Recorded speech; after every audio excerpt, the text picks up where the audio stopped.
I'd like to call a special City Commission meeting to order for Saturday, October 14, 2017, and ask the City Clerk to call a roll. Commissioner Bradford. Here. Commissioner Ramos. Here. Commissioner Hirschberg. Here. Commissioner Honaker. I am here. Commissioner Alcantara. He's excused. Vice Mayor Novick. Excused. Mayor Marsarzik. Here. All right, would you stand for pledge to the flag, please? I pledge allegiance to the flag of the United States of America and to the republic for which it stands, one nation, under God, indivisible, with liberty and justice for all. Good morning, gentlemen. Contrary to popular belief, we work well together, but we like to play when the TV cameras aren't rolling, so you may hear some jovial comments. What we plan on doing this morning and what we've discussed amongst ourselves is Commissioner Novick will review the tape of today. Commissioner Alcantara has submitted questions. Each one of us have several questions, so when we start the clock for you, we'll give you a 5-minute opening to introduce members of your team. Give us a little bit of a lowdown, and then you've got a clock, I think, in front of you too, 55 minutes. When it gets down to, when it gets down to 50, then we'll go into questions and answers. If we get through them all, we'll end a little bit early, but we'll have up to 50 minutes then to answer or to have questions and you follow-up answers. So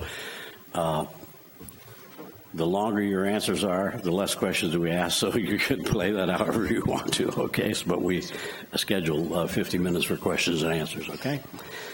All right, let's go ahead and start the clock. And Ms. Shepard, you want to introduce yourself and your team? And Yes, sir. Mayor, it's a pleasure to be here. I'm Cliff Shepard. It's Shepard, Smith, Kohlmeyer, and Hand now. It was Shepard and Smith when we applied. We had a recent addition of a member of our firm and a couple of additional associates. We're up to 8 lawyers now. To my right, is my partner, Drew Smith. To his immediate right is Andrew Hand. And to his immediate right is Patrick Brackens, who is an associate with us, who has been fantastic. So that's our team. All of us work in the area of municipal law, and the 3 of us who are the shareholders here are all board certified in it. I appreciate the opportunity to speak to you. This is the second time we have attempted to become your attorneys, and I hope this time we're successful. As I had mentioned earlier to the mayor, the last time there was a tall guy here who was sitting in that chair. I remember him for a number of reasons, but it was a different panel. Nobody here that I can see was there then. And so it was a different time. I think it was in 2011, if I'm not mistaken. And so this is a great opportunity for us to speak to you again about our philosophy, our qualifications, and why we think you should hire us. As to our qualifications, I mentioned that we're the 3 of us who are shareholders here are board certified. That's because that's important to us. In terms of being a firm that shows our clients what we're interested in and what we focus on, that was important. To be a shareholder with us, you have to be board certified in a specialty. Our chosen specialty is city, county, and local government law. That process is long and involved, and it involves, after having shown a number of hours of continuing legal education in the field, you also have to demonstrate that this is the majority of what you do in terms of your practice, that is thoroughly investigated by the bar. You have to have no ethical issues, and after all of that is done, then they give you the right to take the exam, which is an 8-hour exam, which you must pass in order to be board certified. So that is the rigorous agenda. And today, you will have the opportunity to pick from at least 2 of the firms that you're interviewing. For the first time, I think, for this city, somebody who is actually board certified. It does have meaning, and I need you to understand that it's not something that's a joke. It's not something that anybody can go out and get, and it is a significant step because as a board certified specialist, we are deemed experts in this area. That holds us to a higher standard. So whether it's us or another lawyer who has that qualification, it means that for the purposes of the advice we give, we're also held to a higher standard. And it's something that I think all of our cities have come to enjoy, and you should come to expect. Excuse me. Now, in addition to those qualifications, I am the general counsel for the Florida Redevelopment Association. I have no idea if any of you guys are going to the conference next week over in Daytona. If you do, you'll see me there as a speaker. One of the topics that I'm going to speak on is how to use interlocal agreements with your CRA to help you deal with hurricane issues, and how you might use CRA dollars to deal with any issues you have in terms of cleanup. That's a topic that's very timely for obvious reasons. But it's also important to me when I was researching Deltona and how far you've come and where you're going is that you have a new CRA. It appears, if I understand the history, that you tried to establish one in 2007 before anyone could see the economic tsunami that was going to occur in 2008, which meant that establishing a CRA then was not timely. Volusia County was not real interested, nor were any other counties around the state, in sharing tax dollars at that time. But it appears, if I was able to read the information correctly, that in 2016 or 15, you were finally able to successfully set up a CRA.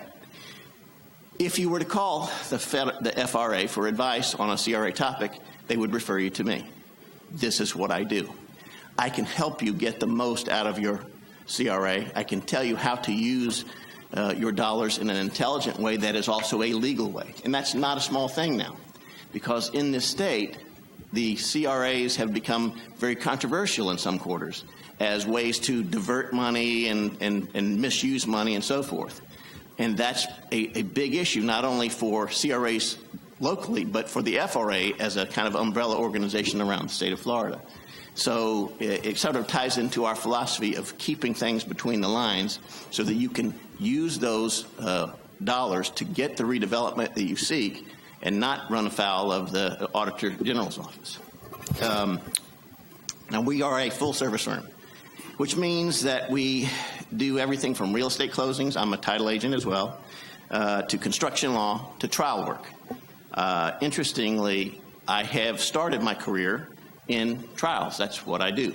I became a city attorney because of trial work. I was hired by the city of Maitland to be their trial lawyer when their city attorney just decided he didn't want to do that anymore. And that's how I evolved into the area that I'm now doing so much of, which is the city, county, and local government, all aspects: land use, sunshine, public works, public law, public records, you name it. We've done it all. We've went over your 5 minutes, so we want to get into questions, and I guess you can feed some of your extra information into as we ask. Yes, sir, no question. problem. If my clock is running correct, I guess it is. All right, what we're going to do is, Commissioner Ramos, you can ask the first question. We'll go down the line, and then I'll ask the last question, and I'll ask Commissioner Alcantara's in line after Commissioner Honecker. Sir, you have the floor. Thank you. And again, thank you for the opportunity coming out here and applying to represent the city. It's kind of interesting. You kind of like touched some of the questions that I had. But in reference, you mentioned there are 8 attorneys. How many attorneys would be designated, or who would be designated to represent the city or have more of the relationship here at the city? As the proposal sets forth, I would be the designated city attorney, meaning that I would be the one expected to show up to your meetings on the first and third Mondays. It works well with my schedule because my other city that has Monday meetings is Maitland, and theirs are the second and fourth. Funny question, because typically most of the cities that we work for, the first thing we have to do is check the meeting schedule to make sure that we have a clear schedule.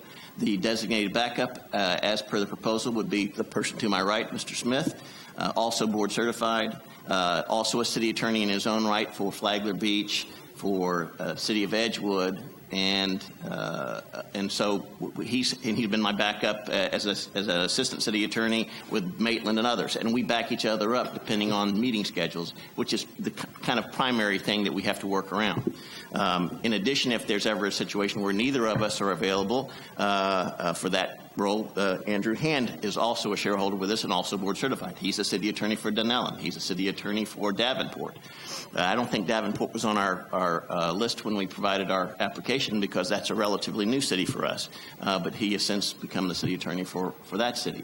So we're all city attorneys for various jurisdictions, and we back each other up depending on the meeting schedule. All right, sir. Thank you. Commissioner Hertzberg. Thank you. Thanks again for being here. I appreciate that you've come out and applied to work with us. So my question, well, the first question I was going to ask was the same as Commissioner Ramos. So I will go to question number 2. You listed a list of the things that your firm does in-house. What about union contract negotiations, arbitration, and so forth? Do you outsource that? Do you do that within your firm? How would that work? Well, if you're specifically talking about unions, the answer is in all of the cities that we represent, they have retained the firm of a lawyer named Jeff Mandel as the public labor lawyer. Now, that's important because union law is a special thing. You can be charged with unfair labor practices and other things if you don't have the right advice. But that is simply by choice of the entity. And I think it's actually a good choice because in an ongoing labor situation, there can be conflicts between the role of the city attorney in advising the commission and the role of the labor lawyer trying to explain not only the goals and meet the goals of the commission who sit in judgment of a contract when it's ultimately brought here for approval, and the negotiation role. If you haven't been through that, then some of this will be completely Greek to you, but if you have been, you'll know what I'm speaking of, because there are closed-door meetings, which I've participated in many times, that are one of the true full exceptions to sunshine law, and where the contents of those meetings are supposed to be entirely confidential, where both the lawyer and the designated representatives from the city may be on the same page there, but later on, if the contract comes to a stalemate, or the negotiations come to a stalemate, then there's a full-blown hearing in front of all of you. And in that regard, and I've seen it happen, the commission can change its mind and give in on a point that was hard fought and negotiated over the table. So in that regard, the answer is you can do it, and we can do it, but in every city that we represent, there is a separate labor lawyer for that specific issue of union. If you were to broaden the question, though, to labor law questions like hiring and firing of employees and how we do it properly and review of employment contract, that is absolutely something we do. Yeah, I was concerned with the actual, Okay. the union negotiation. Thank you. Thank you, Commissioner Honecker. The city attorney hired. Put your mic on, please, sir. Well, I left it on. The city attorney is hired by and reports to the city commission, but is expected to work successfully with the city manager and department directors. So how will you best serve these relationships? It's an interesting question because it is one of the most fundamental questions that sort of underlies our philosophy of how we do our jobs. The how, to go directly to your question, is in large part based on policy that you all can control.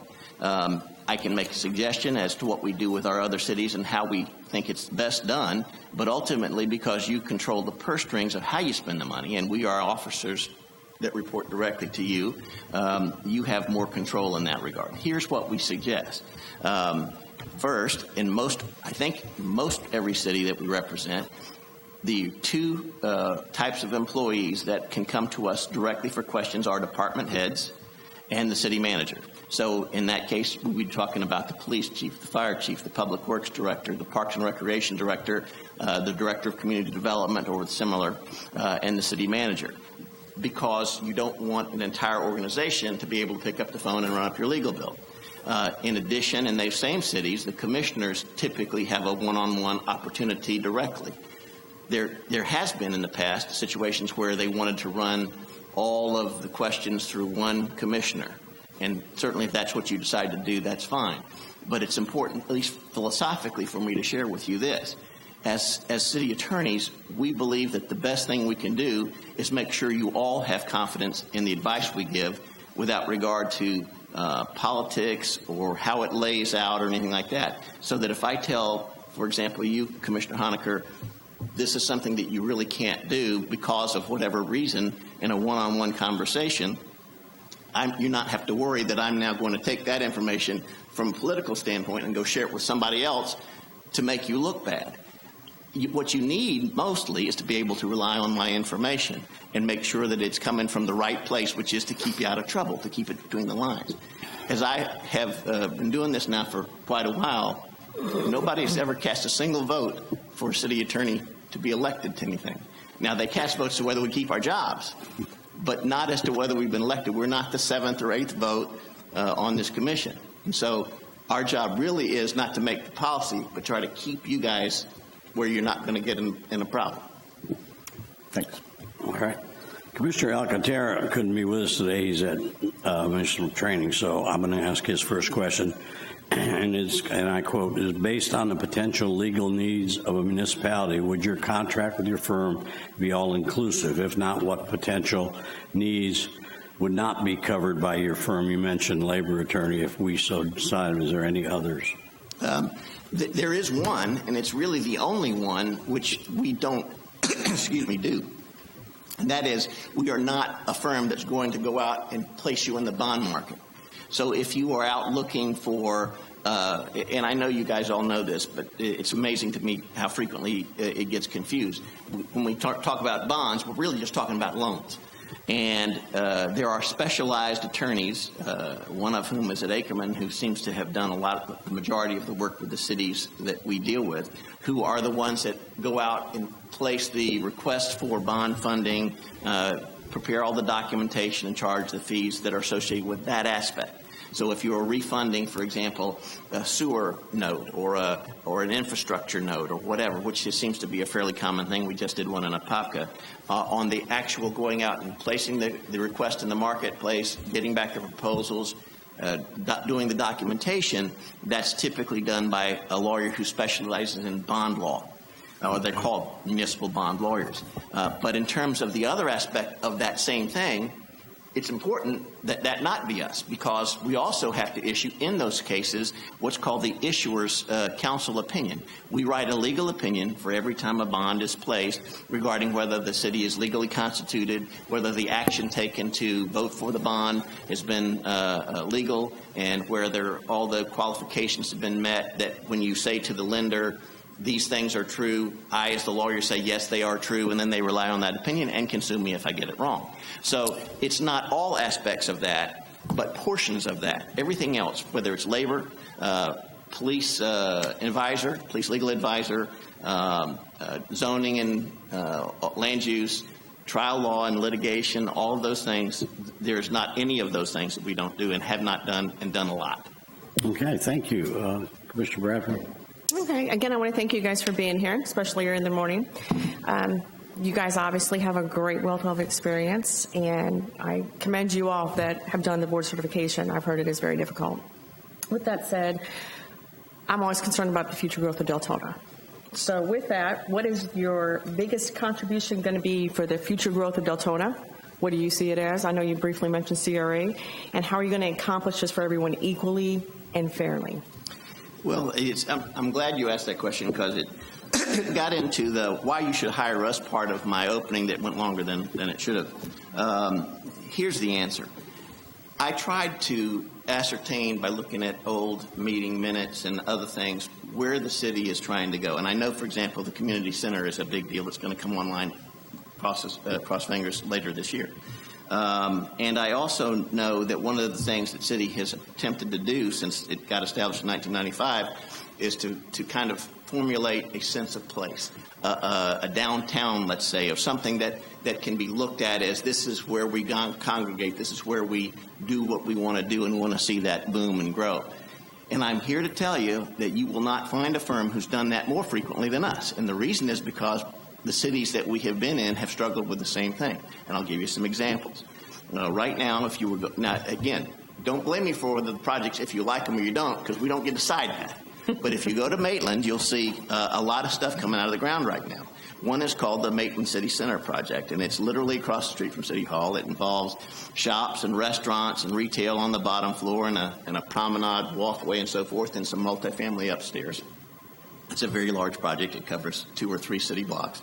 On that Maitland Boulevard corridor, you're going to find a project that is literally now in the clearing stages that is called Maitland Concourse North.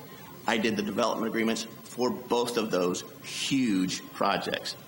That is a complicated and sophisticated level of transaction that you don't typically see a litigator, a reformed litigator, if you want to call it that, doing. But that's what I have done. And it's not the first time I've done it at Maitland. We've also done agreements that were fully documented for projects that, for whatever reason, in this case, the 2008 crash, didn't ever come to fruition. But we've done those multiple times. In Apopka, we have one now that's under construction called the Apopka City Center. Again, same idea, a sense of place, a location, place to gather, shops, restaurants, the things that people would like to do to feel like they have some place that's there. And so, to your point, what do I think we bring to the table that would be helpful, and how do we do it fairly to others?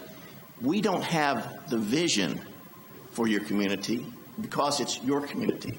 So that's why I said I happen to like the projects in Maitland, but if you say, boy, that's not what we want, I didn't plan them, but I did document them, and I made them come to life with funding and all the other things that need to happen, with also the adequate protections if the deal goes south to get out of those. And because of that, I am certain, with 100% certainty, that you will not speak to any candidate who's done it as much and as well.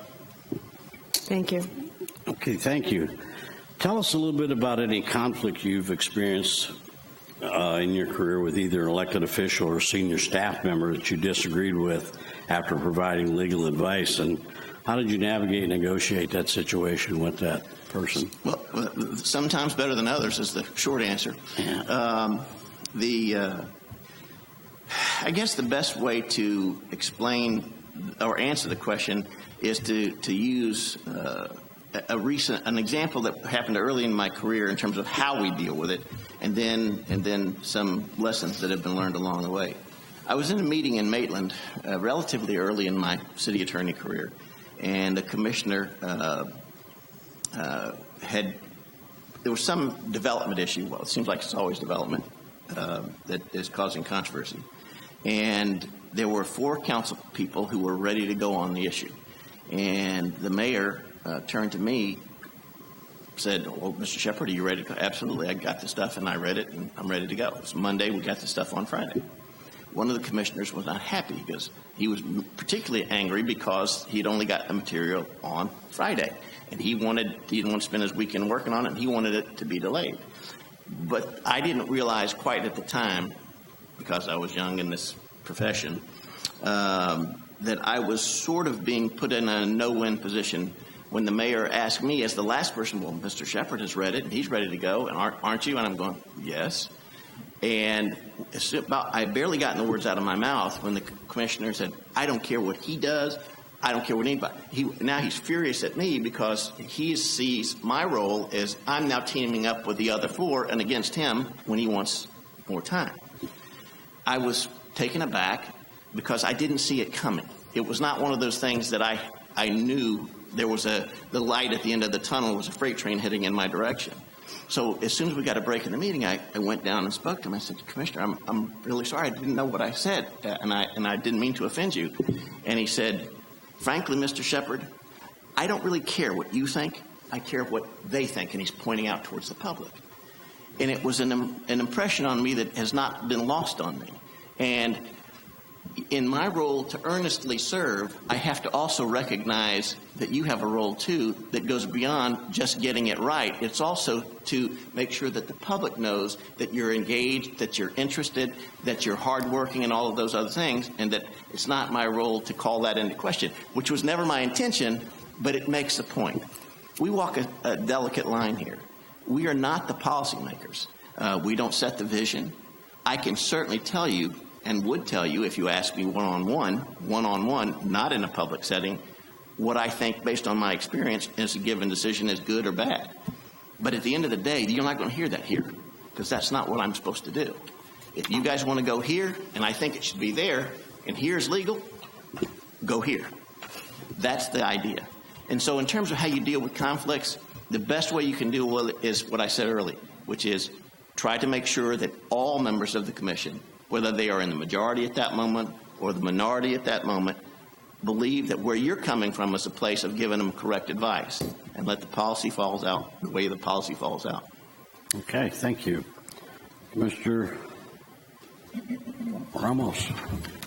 In your experience, what role have you played to facilitate communication, and how do you avoid selective communication? Let's see, facilitate communication. For us, generally, not just me, email is a big deal. I mean, I pretty much live in front of the computer during the day, responding to questions from the various cities. Between us, we have 8 cities we represent, 6 or 7 CRAs, at least 1 hospital board, and there's a lot going on. We use the computer specifically because it provides a written record. And we ask all of the folks that we communicate with, who are generally using that as a medium to ask us questions or send us assignments, please do us one small favor, give us a deadline. Because when you get an open request with no deadline, and I've got another person saying, I need this by the close of business today, I guess you can probably figure out which goes to the top of the stack. But in terms of to make sure the communication is even, it's a cautious question, and here's why, sir. If you are automatically copying everybody on council on everything you're doing, you're inviting a response, and I'm sure by now you've been told by Sunshine Law lectures that reply-alls are the bane of my existence and trying to keep you guys out of trouble. And so I leave it to the city manager, who I met earlier, Ms. Shang, to determine what communications that I'm having with an individual commissioner could benefit the rest of them and share with you all as needed. So if it's a general question, hey, everybody should know this answer, no problem. But I also don't want to invite political debates, policy debates, and that sort of thing when all I'm trying to do is answer the question that's been asked me. Now, I will tell you this, and this is an important part of your question you may not have realized. You cannot expect an answer to be better than the facts that are given.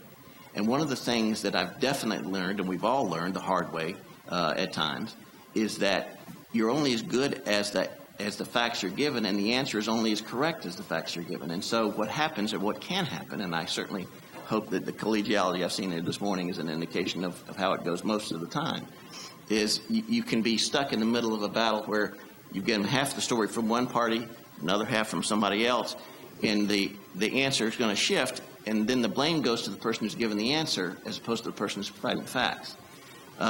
In order to communicate fairly, we simply ask that we get all the facts. Okay, thank you. Commissioner Hertzberg? Thank you, Mayor.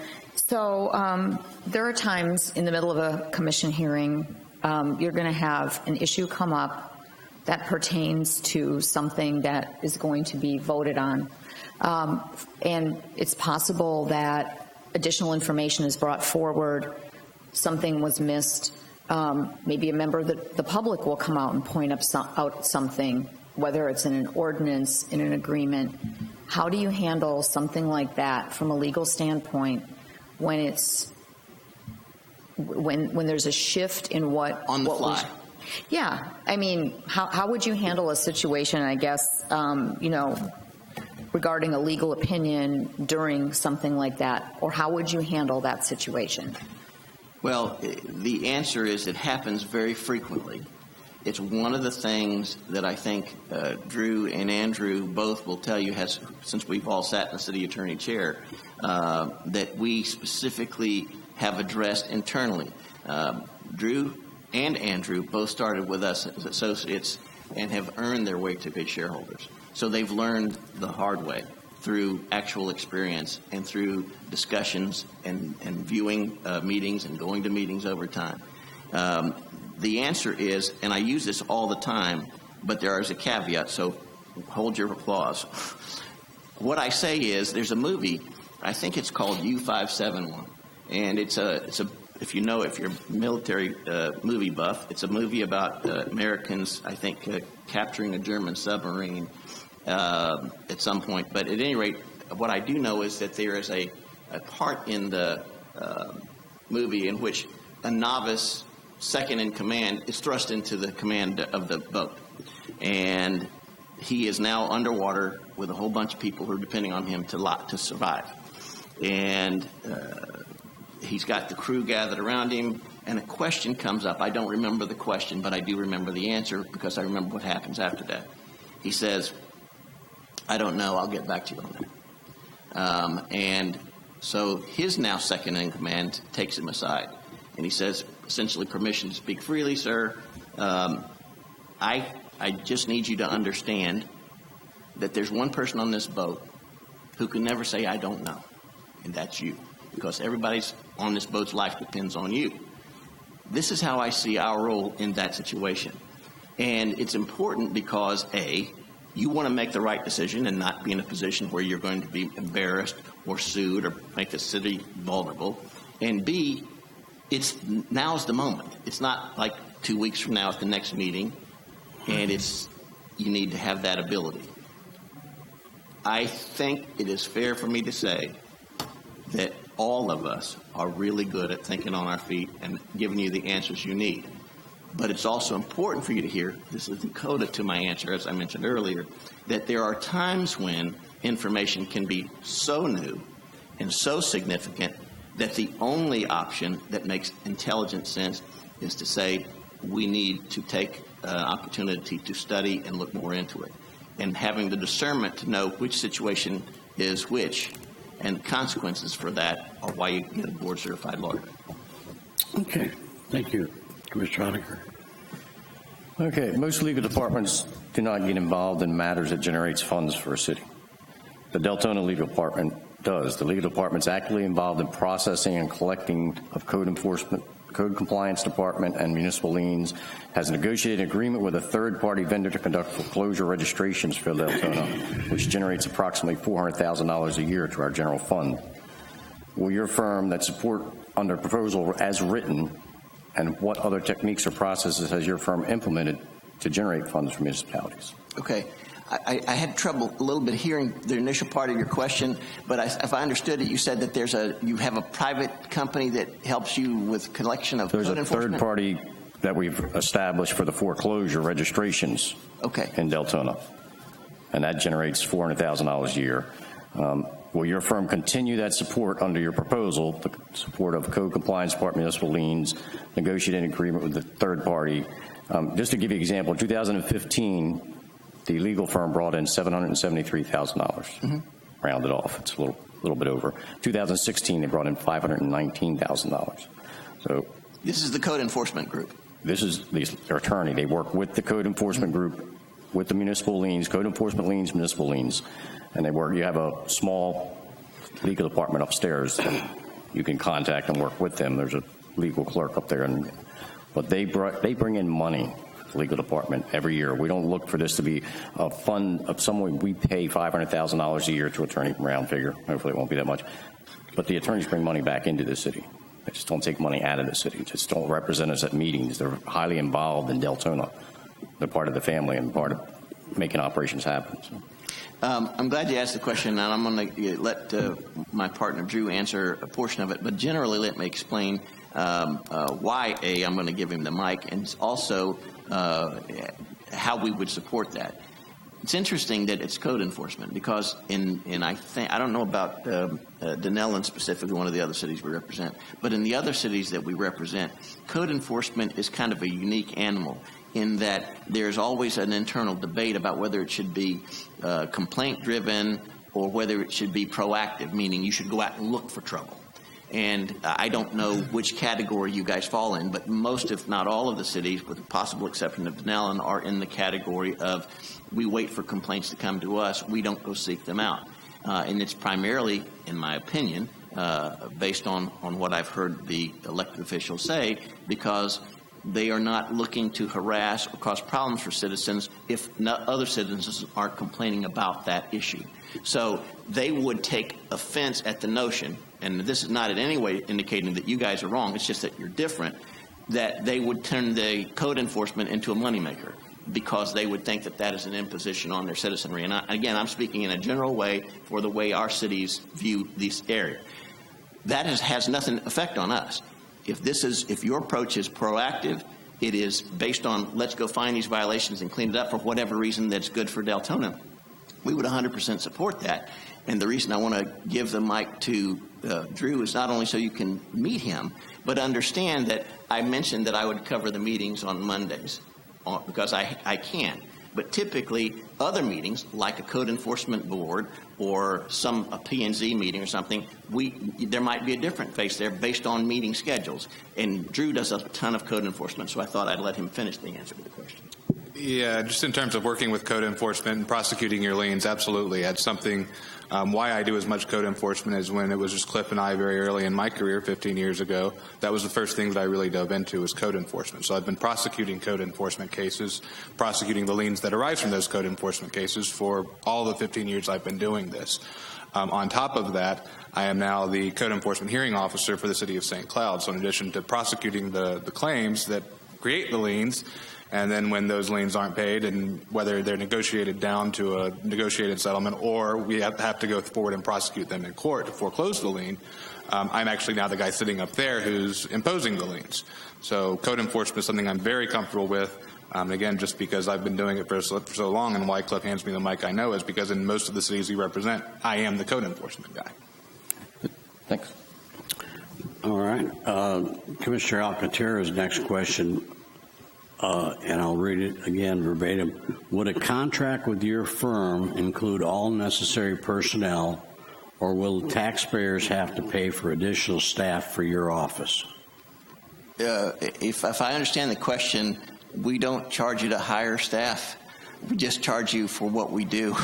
If I understand the question, no, I mean, it's not, and we only, this is important, we only charge for lawyer time. We put on our proposal, I think we probably listed a paralegal rate, but there really isn't paralegal work in city work for us. Okay. All right. Thank you very much. Mr. Bradford? You said you've watched our meetings. I saw I'm taking you did a lot of research on us and you've done your homework, which I appreciate that. Give me some changes. Give me some recommendations that you would have based on what you've seen. Well, the funny thing is, when I first I was very interested in whether you had a CRA because knowing what an incredible vehicle that can be, and knowing that obviously that's sort of in my wheelhouse, I was hoping that one of the things I would be able to help you with is to try to figure out how to set up a plan, which is the key and core document for how a successful CRA operates. And then, in the early phases of a CRA, you don't make much. In fact, it may end up costing you money from the general fund as a loan until you can start generating revenue to pay it back. But if you put together the right kind of projects and track the right kind of redevelopment, those numbers can turn relatively quickly. There used to be a time in this state prior to a case called Escambia County versus Strand, in which there was a strong CRA bond market, meaning that you could take TIF, the tax increment funding you get from a CRA generated by the increase in tax base in the CRA area, and use that projected TIF to get a bond today. So it's almost like, if you remember, I may be giving away age here, but at Popeye there used to be a character named Wimpy, and he would say, I would gladly pay you Tuesday for a hamburger today. Well, the CRA bonds used to work that way. You could say, based on projections, I will gladly pay you next week for a loan today in which to build a streetscape or an infrastructure for stormwater or whatever that I need to deal with for flooding or whatever issues that may confront. And so one of the things that I really would like to see you maximize is that vehicle. And I think I could get with whoever is acting as your director or executive director for your CRA and help focus you in that direction. And it may even be that your plan needs to be amended right now, even though it's new, to focus on things that are actually doable. And I have some specific ideas about that. In terms of how you overall operate, it is hard to know exactly. Everybody knows how to Google. My son says you have God in your hand when you have Google. It's a little bit of an overstatement, but the point is I can read. And so, I understand there have been issues, as there are in every city, and from cities that go to be the easiest ones, they can turn to be the hardest ones in the election cycle.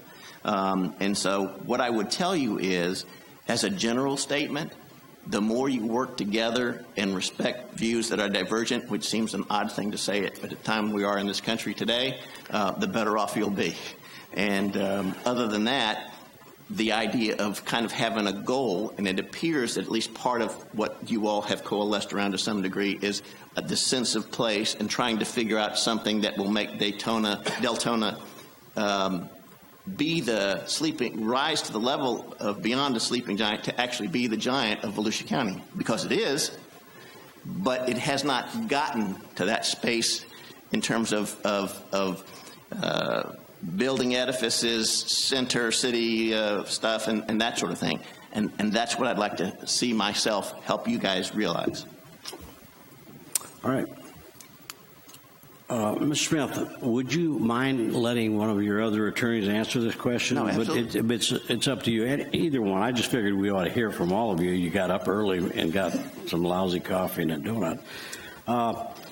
How would you handle a situation where, in your opinion, you felt the commission in general or a commissioner was delving into area outside of responsibilities outlined in our charter? I'll start off with it. I guess I'll field this one and then maybe pass the mic for the next one if you'd like. But I think it's actually a perfect one for me to have the mic because I'll go. I don't know if you have read about what's gone on in DeBerry, and Kurt Ardeman will be here in a little bit, and he certainly was a part of this too. I was the guy that prosecuted that case against the mayor, so I've known for years this side of the equation. I got brought in on that side to see what happens when everything falls apart, when the communication line gets broken down so far, when somebody's actions, forgetting about right or wrong, fair, not fair, factual, not factual, when the actions have risen to that level of everybody on the council thinks you're doing the wrong thing, that's what got them there. And I got brought in to prosecute that case. I don't like it. I didn't like having to be in that role. It was my role, so I had to do it. What I would much rather do as a city attorney is to never, ever get there, is to pull that commissioner aside, have the one-on-one, me make my case and say, look, this is what the charter says, and this is why it says it, this is what it means, and this is where I think you're getting close to a line, or if I have to, where I think you've crossed a line, and we need to get you back on the right side of the line. But doing that early, as soon as the problem starts to arise, and pulling it back. The question was asked earlier on how do you deal with the spur of the moment thing that comes up you didn't know, and the analogy I always use, and I use it here also, is we always want to give you enough rein that you're the ones making the policies, you're the ones creating the vision. We're never that extra vote. But I always want to keep my hand on that rein so you never fall off a cliff. And that's a perfect example of that case. Is if the city attorney lets it go, that commissioner's off the cliff and things fall apart and lots of people can be hurt by it. Thank you. That's great. Mr. Ramos. Well, Commissioner Bradford took one of my questions. In reference to time and response, how quickly, and I know it's a matter of depending what the issue is or item, but what is your turnaround time in reference to the city, in reference to anything that might be going on? I guess, what is your response time? That's a good question. I think that's why you see four of us here today. We work as a team. So because of our ability to work together, and even though each of us represents our own cities, all of us work for each other's cities. So even though I have 3 cities that I represent as a city attorney, as an assistant city attorney, I work for Drew Cities and I work for Cliff. And we have Patrick, who does a fantastic job working for all the cities as well. So with that teamwork approach, we're able to handle any kind of deadline that you throw at us. So if you need something done, we get it done by the time you need it, no questions asked. Thank you. Commissioner Hertzberg. Thank you. So knowing that you represent some other municipalities in Volusia County, how would you handle either interlocal agreements or issues that would affect more than one in Deltona and more than one of your other municipalities? For example, we have things coming up like possible penny sales tax referendum. You have other interlocal agreements regarding land use and transportation and so forth. How would you handle those type of agreements in terms of representing your cities and explaining that to us? I guess that would be, if I'm making myself clear. Yeah, I understand. First of all, it's actually a very astute question, and also allows me to explain the situation with regard to the other cities that we represent that are in Volusia County.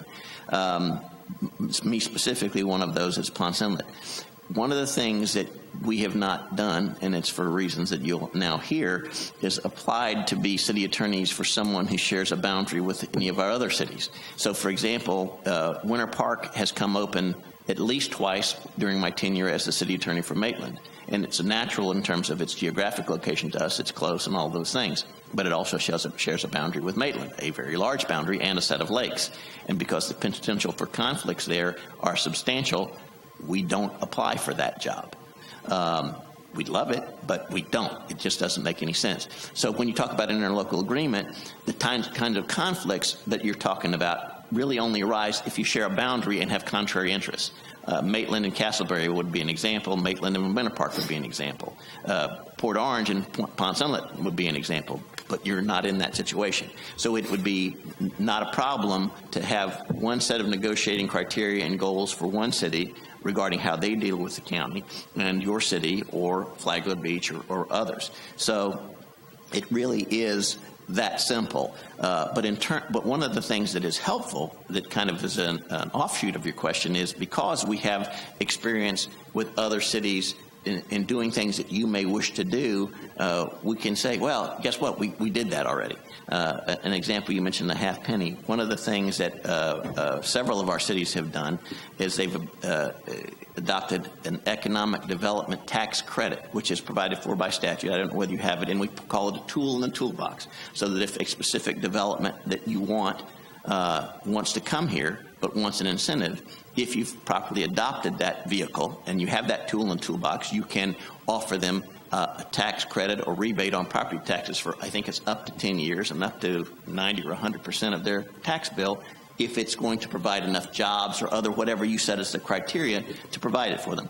And so, having done it elsewhere, we know how to do it here if that's something you choose to do. Okay, John. All right. Well, based on your preparations, and it sounds like you've read up on Deltona and you have prepared, so what are the most important legal challenges facing the city of Deltona as you see it? You know, it's interesting. Based on what I could gather, and this is not doesn't isolate Deltona. It just puts you squarely in the mix of other cities. There are always struggles over growth and development, and how to grow. One of the difficulties, and I use Maitland not only because they're the longest standing city that we've had, but also because with that familiarity comes an understanding of the kinds of problems that you'd like to see others avoid. It is very easy for a community to determine usually what it's against. It's very difficult for it to coalesce behind what it is for. And so whether you're an elected leader or a community leader or just a citizen, trying to form a vision for how the city can move forward to that place or be something that you want it to be. It's easy to say we don't want skyscrapers, but is 6 stories okay? I don't know. You guys have to tell me that and then come together around an idea. But that's in terms of when you say what are the problems that I would see, usually those are the things that they sound nice for me to tell you, but those are the things that also create battles. They also create turnovers on councils and commissions when one group has a different idea about growth than the other. And literally, across the board in the cities that we represent, growth and development, this is Florida. That's the issue. Now, can I tell you from what I read that that's always the issue here? I'm uncertain. Because I could certainly see that it was the idea of going out and getting a CRA and not giving up on that dream is important and it will help you, but it's not the be-all, end-all. And that this commission is here today and could be an entirely different commission as things change and the vision could change. That's why community involvement in formulating that vision is important, but so is economic reality. So if you ask me what do I see as things that you'd like to try to address, it is not just having a vision for what you'd like to see, but also having your finger on the economic marketplace as to what's realistic. I have been frequently asked to pigeonhole restrictions so that certain kinds of development don't come. But I rarely am asked the right question, which is, what do we do to get the right kind of businesses to come? And you start by creating a dialogue with those businesses. why, if you wanted a certain type of industry, go talk to those people. What do they need? What would they like to see? Where would they like? What kind of infrastructure would be good for them? What incentives might bring them here? How would that drive if they were, for example, located in your CRA, a TIF in the future that you could generate for other projects, things of that nature. Ultimately, if there is a sense overall in your city and in your population that you're working on parks and infrastructure, and you're making people proud to drive home after they go to work and wherever they go to work, then you're doing okay. And that's, to me, what you should coalesce around. Okay. Mr. Brown? Pardon me? Yes, I have to read it, but I think it's been answered, but his request was to read it. With union negotiations around the corner for us, can you tell us about your firm's experience in negotiating union contracts? Sure. Tell us about a tough challenge you faced and how you overcame that challenge. I think you pretty much answered that question earlier, but if you want to. Well, I'll just say I've been involved in labor negotiations multiple times with police and fire unions and a general employees union, which they have in Mount Dora. And so I've always been in on those meetings, and it's basically myself, the labor or union labor lawyer, usually Mr. Mandel, and then whoever the representatives from staff, typically the city manager, and usually one representative of the council. And whoever's the management level, so if it's police, it's a police chief, it's a fire chief, and such as that. And to come up with what are we looking at and how do we want to proceed and so forth. Then typically those meetings are, once that has all been coalesced, the labor attorney then communicates back to the union lawyer and see if the basis for contract can be hammered out. And in a couple of cases, the contracts have been hammered out. In a couple of cases, it's gone to impasse, and we've gone to the full commission hearing where you all ultimately are the deciders. In terms of the question of problems, and I'll just put it out there because it's been asked, the biggest problem I've had, and one that was repeated a couple of times until I made a point that this is really potentially criminal, is getting the elected official who was designated for that specific negotiation to keep his mouth shut. That's a fact, because those confidential sessions are not to be used as political fodder in a re-election campaign. And it's not a good position to be in as a city attorney, but you've asked the question, and that's the honest answer. Okay, thank you very much. Mr. Bradford. Simple question. You were here before, you're here again. Why do you want to be Deltona City Attorney? Well, I mentioned it earlier, and it's a repetitive theme, but we've gotten to the point, or at least I specifically have gotten to the point where I don't just apply to every city that comes down the road. Deltona is a sleeping giant, but the emphasis needs to go less on the sleeping and more on the giant part.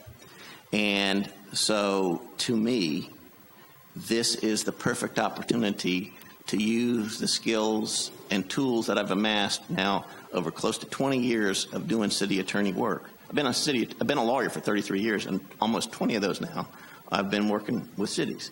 It's not all that I do. I still have about 40% of my practice with private clients and litigation of all kinds. We represent banks and everything else. But this is an area in which I have taken a special interest. And it's funny, I never played this game, and you may not have either, but maybe you've heard of the game Sims about building cities. And it's some sort of a virtual reality kind of, you can build a water plant and this, that, and the other. I don't know anything about it. But one of the best ways I can answer the question, not only about Deltona, but city work in general, is that if you are a lawyer and you have kids and you try to explain to them what it is you do, they don't get it. But if you point to, you see this building over here, this project, I had something to do with that. It actually well, how does that happen? And then you have something to explain. It's sort of a way for to the extent it can never be done with a lawyer, to put in brick and mortar terms what it is we actually make happen other than send people bills. And so to your point, this is, to me, a palette. Beltona is a palette. I've practiced a long time, a lot of litigation, a lot of trials, done all kinds of stuff, but this is actually something where I can show the result and hope to be able to show it to you guys. All right, thank you. Yes, Sim City is kind of fun. I had some time spent with that in years past. It looks like we're going to have just time for me to give you my question, and then we're going to wrap it up. But let me ask my third question. Sometimes matters come up outside normal business hours or during the business week and that. What will the availability be for us if we have a serious, or what we consider a serious situation anyway, to be able to contact somebody for legal advice on the spot? You know, with hurricanes, in my position, city manager, we sometimes need to get a hold of you right now, or one of you, to give us an answer. Anybody? This is the answer. And it's a blessing and a curse, but emails and texts are what we live by. And to give you some examples of that, it will not be infrequent for those who email us to see emails sent back at 4 o'clock in the morning or 2 o'clock in the morning because we can't sleep. But also text, and to give you some examples of specific incidents where this has occurred, and from the really awful, a police officer literally killing a citizen by running over them, and have it on video camera. And what do we do because the press wants everything right now, and it happens on 8 or 9 o'clock on a Friday night? To again, on the police side, you get a lot of those late night stuff if there's something bad going on. And on the other side, you'll have a church that's flooded because of a lift station has failed. And now this is on a Saturday, and what are we supposed to do, and how do we do it? Can we do it right now? Recently with the hurricane stuff, it's been this FEMA nightmare of debris haulers. I do not know what your situation was, but in at least 3 of our cities, the debris haulers didn't show up. They were under contract. They just didn't show up. Ashbrook being the primary. We had that. And all right. Well, your time is up, but thank you very much. We appreciate it, gentlemen. I'm going to take a moment to shake hands with all of you. Wish you well. We're going to take a 5-minute recess.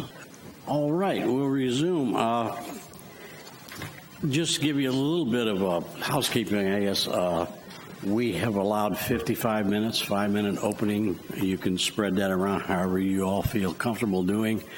Then we have, for the commissioner's benefit, we got through 3 questions in the 50 minutes remaining after your opening, so we'll stick to those 3 questions.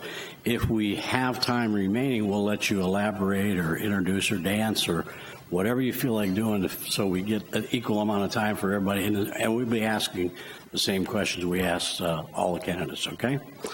So if you'd like to start, you're up and ready to roll.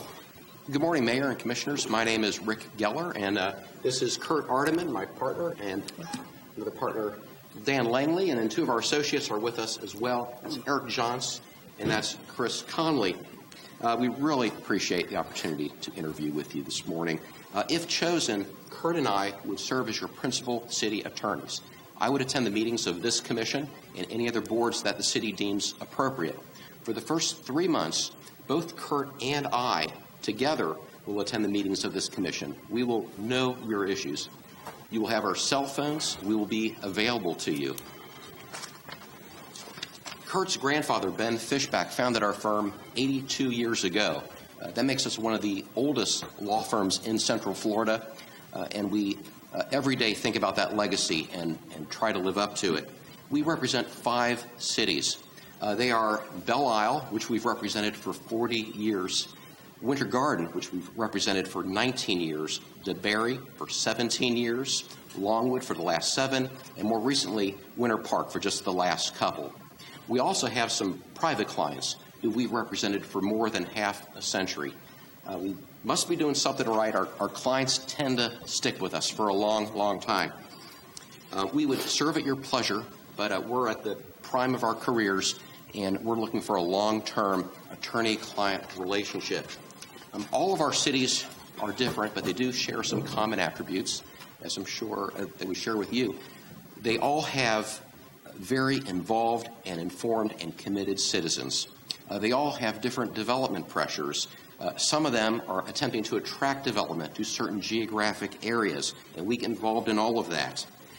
Our main objective as city attorneys is to help you achieve your objectives, your goals, and your vision for the city.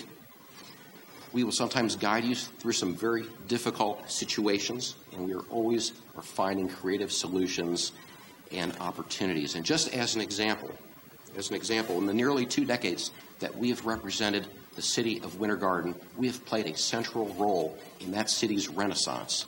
Our legal fingerprints are all over that beautiful central business district that they have, from the parking codes, the outdoor dining codes, the sign codes, the design standards, shared stormwater, to the contract with the Garden Theater. If you decide as a commission that City of Deltona ought to have a central business district, there is no firm more qualified than ours to help you achieve that objective. Now, downtown Deltona, should you want one, would need an urban zoning code. And it so happens that I taught cutting-edge form-based zoning codes to Master of Planning students at Rollins College as an adjunct professor teaching land use law. I'm also the author of one of the leading law review articles about form-based codes. I regularly cover City Commission, Planning and Zoning Commission hearings. I provide counsel regularly to City Commissioners and to City staff. For several years, I sat as an Orange County Planning and Zoning Commissioner, where many of my ideas were incorporated into city ordinances, and I have some of your perspective as far as adjudicating quasi-judicial proceedings. I'm litigation counsel for our cities, and also I am code enforcement counsel for the city of Winter Park. And I'm spearheading some of our city's legislative responses to attacks on home rule coming out of Tallahassee. Now, who you hire as a city attorney is awfully important, but so too is the team around that city attorney. And I would submit to you that we have the deepest bench of anyone who you'll interview with today.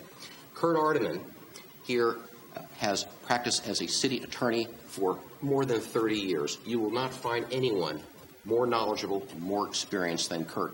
And I turn regularly to Dan Langley for his expertise in land use and zoning matters. It is vast.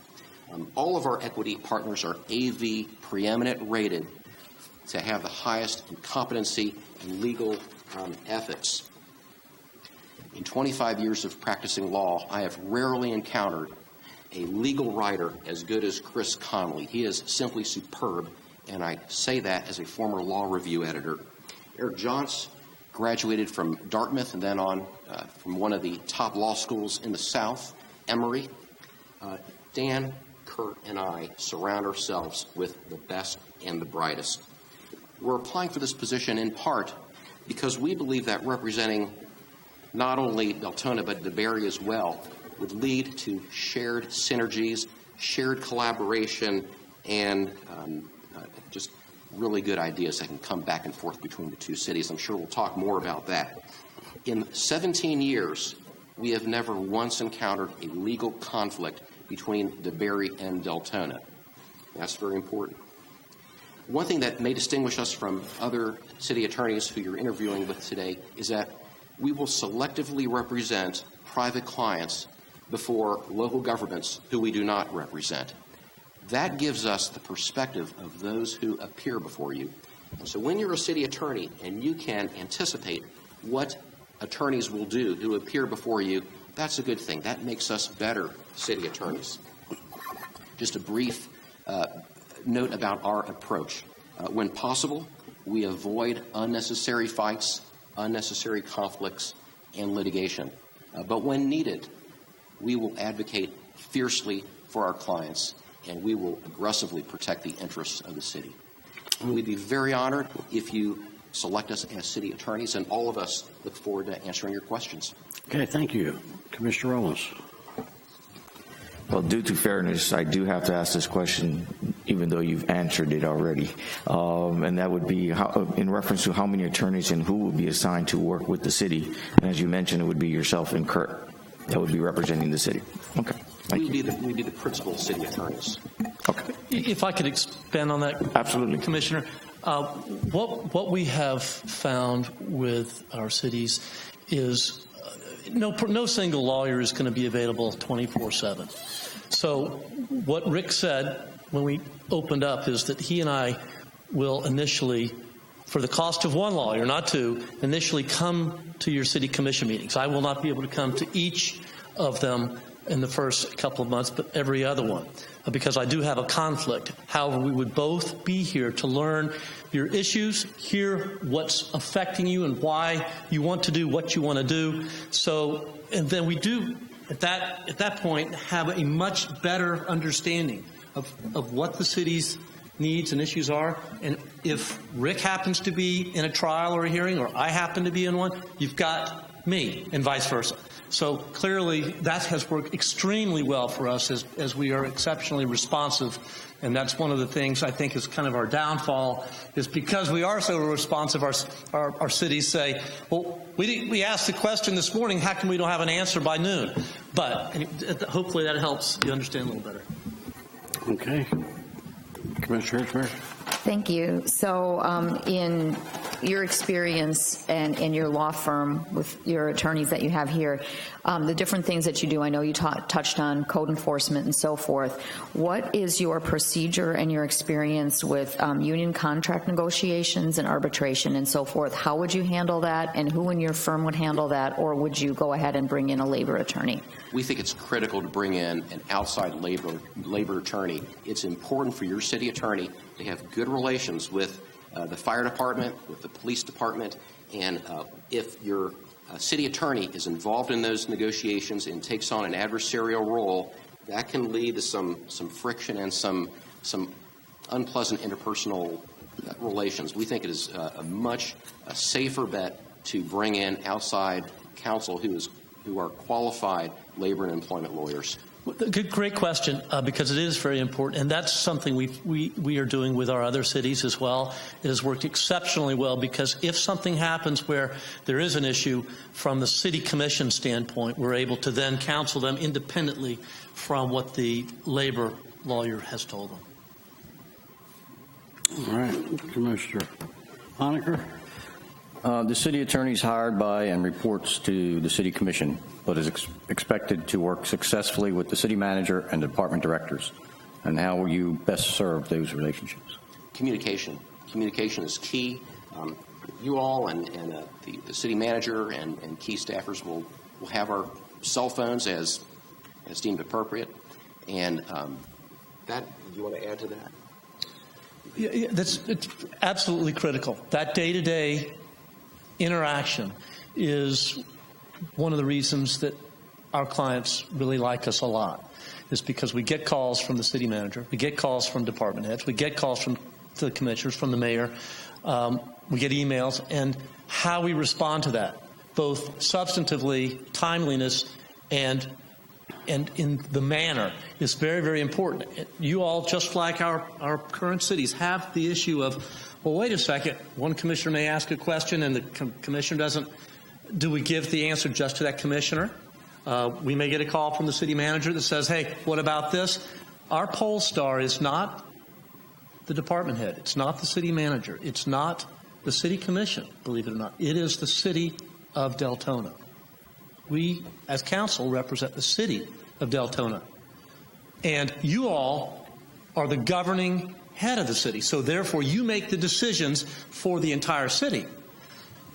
And I say that because a lot of people say, oh, you work for the city manager. No. Oh, you work for the city commission. Well, yes, we are employed and fired, hired, whatever it is. They've not been fired, but for the city commission. But our responsibility through you is to the city itself.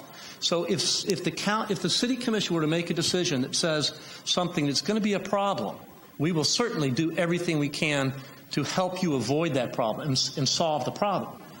Yet, if it came down to where it puts the city at great risk, we will tell you that straight up. So That day-to-day communication efficiency and quickness is critically important. We ask a lot of questions.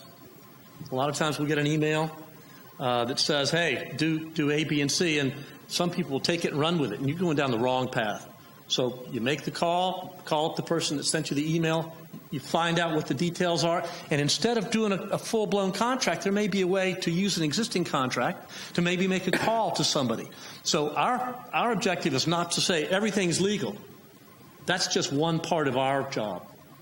Legal counsel is important, and we will also clearly use personal relationships we have with the city and what we know and how we can help you achieve your objectives, not necessarily going down one legal path or litigation. We avoid litigation if at all possible because it's a big taxpayer expense, and we found it's much more effective to avoid that. But communication, Rick hit it, is so key.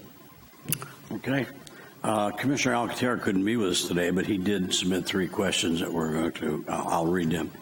The first one is, based on the potential legal needs of the municipality, would you contract with your firm, would our contract with your firm be all-inclusive? If not, what potential needs would not be covered by your firm? The question was what needs would not be covered by your firm? In other words, we consider your legal team, and I'm reluctant to say too much because it's his question, he's not here, but I think what he's getting at is there anything other than you've already mentioned, a bond counsel or contract, litigation, but taking our legal office and doing that? Other questions will come up later, but is there anything you foresee right now in the legal field that you wouldn't be able to handle, cover? Well, not that we wouldn't be able to handle, but it is in your interest that outside insurance counsel handle liability claims. One of the first things that we do is to make sure that insurers are on notice of potential claims, and then when outside counsel can be brought in, that's in your benefit. Yeah, so you don't have to pay us as much taxpayer money. We use your insurance lawyers where it's appropriate. Now, we will oversee them because more often than not, we know the city much better than some insurance lawyer. And they call us and ask us for advice. But the heavy lifting, the greater expense, is almost, we shift that to them. But I think specifically with respect, and that's a good answer from Rick, but typically we'll bring in a labor lawyer on matters that may require that. Bond counsel, although we issue the bond opinion letters for our cities, of course. And that's really about it. Okay. Commissioner Bradford. First, I want to thank you guys for all coming on a wonderful Saturday, sunny morning. We were proud of you guys for having a Saturday morning meeting. Oh, good. Well, okay, this is easy. What is your biggest contribution going to be for the future growth of Deltona, and how are you going to accomplish this for everyone equally and fairly, being that we have a very diverse age group and geographics? You all are the policymakers. You all set the direction for the city.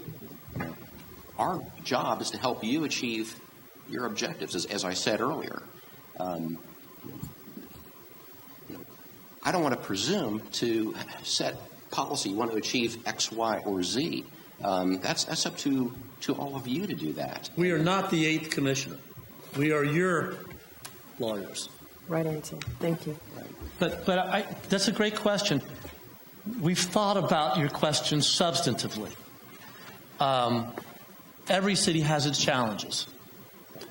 Deltona has specific challenges. We do not presume to know what you want to focus on the most. Rick rode the trail abutting your city recently. He's heavily involved. We both are heavily involved in the trail system. He told me, and he said, well, we can't promote this, but we certainly have talked about some things we think might be helpful, like how do we introduce folks to parts of Deltona from that trail that you all think would be appropriate.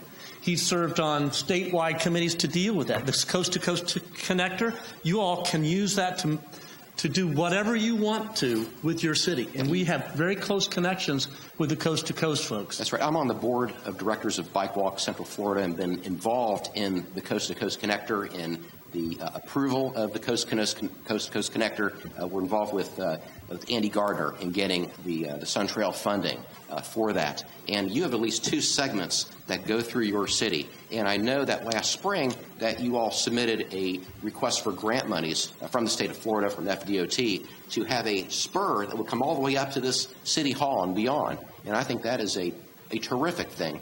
One thing that we found with Winter Garden, which also is on the Coast to Coast, is that bike trail has a tens of millions of dollars tax revenue.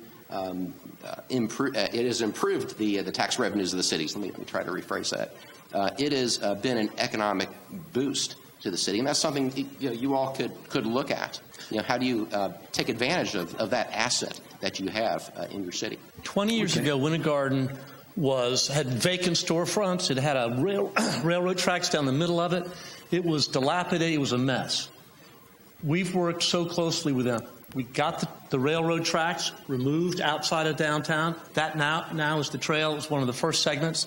We've worked using parking regulations, and in fact, we're still doing some special things to help businesses that would like to locate there that the City Commission thinks are appropriate. We're working with them to give special, not dollar contributions, but ways we can find to make the city even better.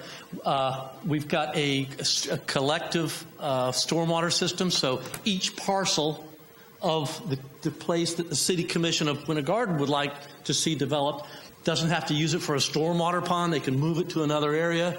I mean, there's a host of things that we have done, and I mean, it goes on. But it takes a commission's vision.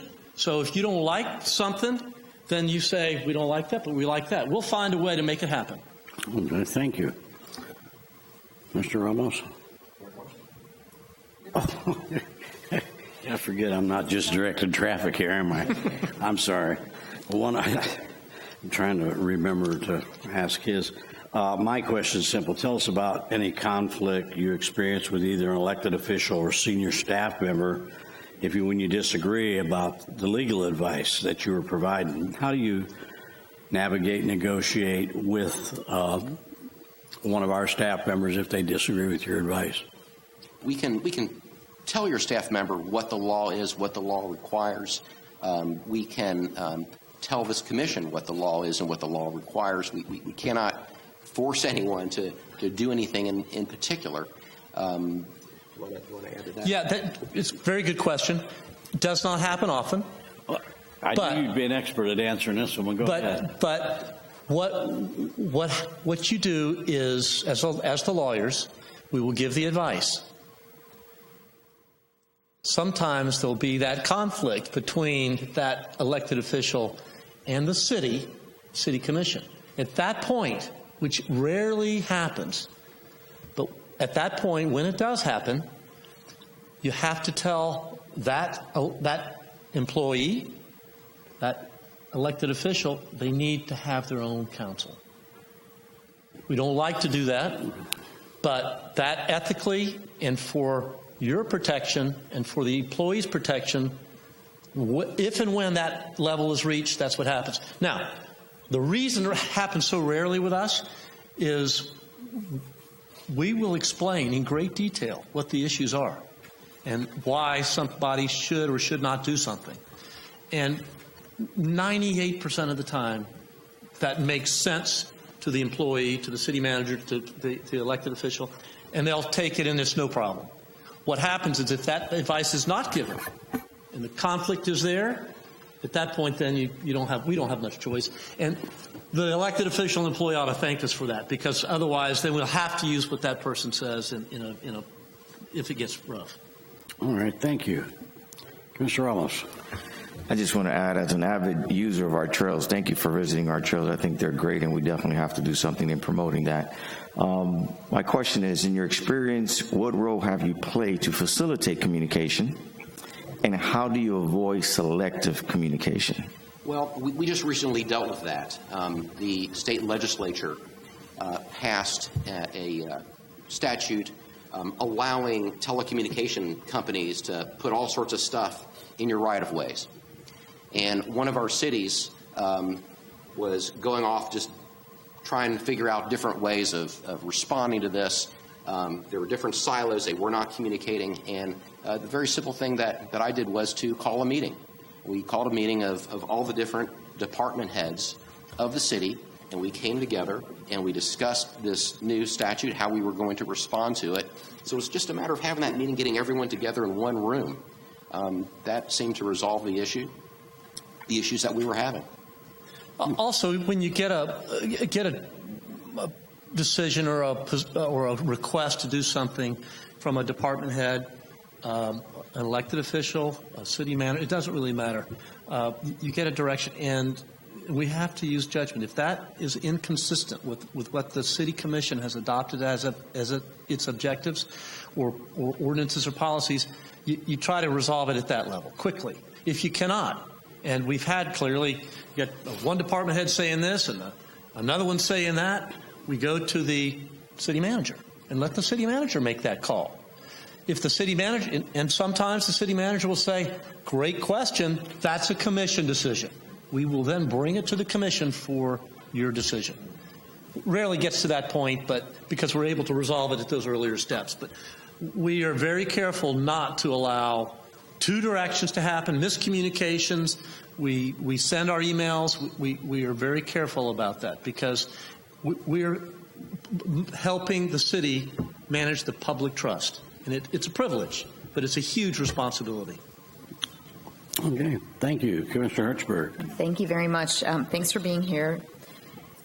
And my question is going to be an example. So during a commission meeting, something occurs that is pointed out either by a commissioner or a member of the public regarding, let's just say, a vote on an ordinance. Like you have an ordinance coming up for a reading and someone says, well, this maybe wasn't properly noticed, or maybe this wasn't handled this way, or there was some other information that maybe is going to be a little problematic. That comes up right during the meeting, during a reading. How would you handle that, and how would you prepare for something like that?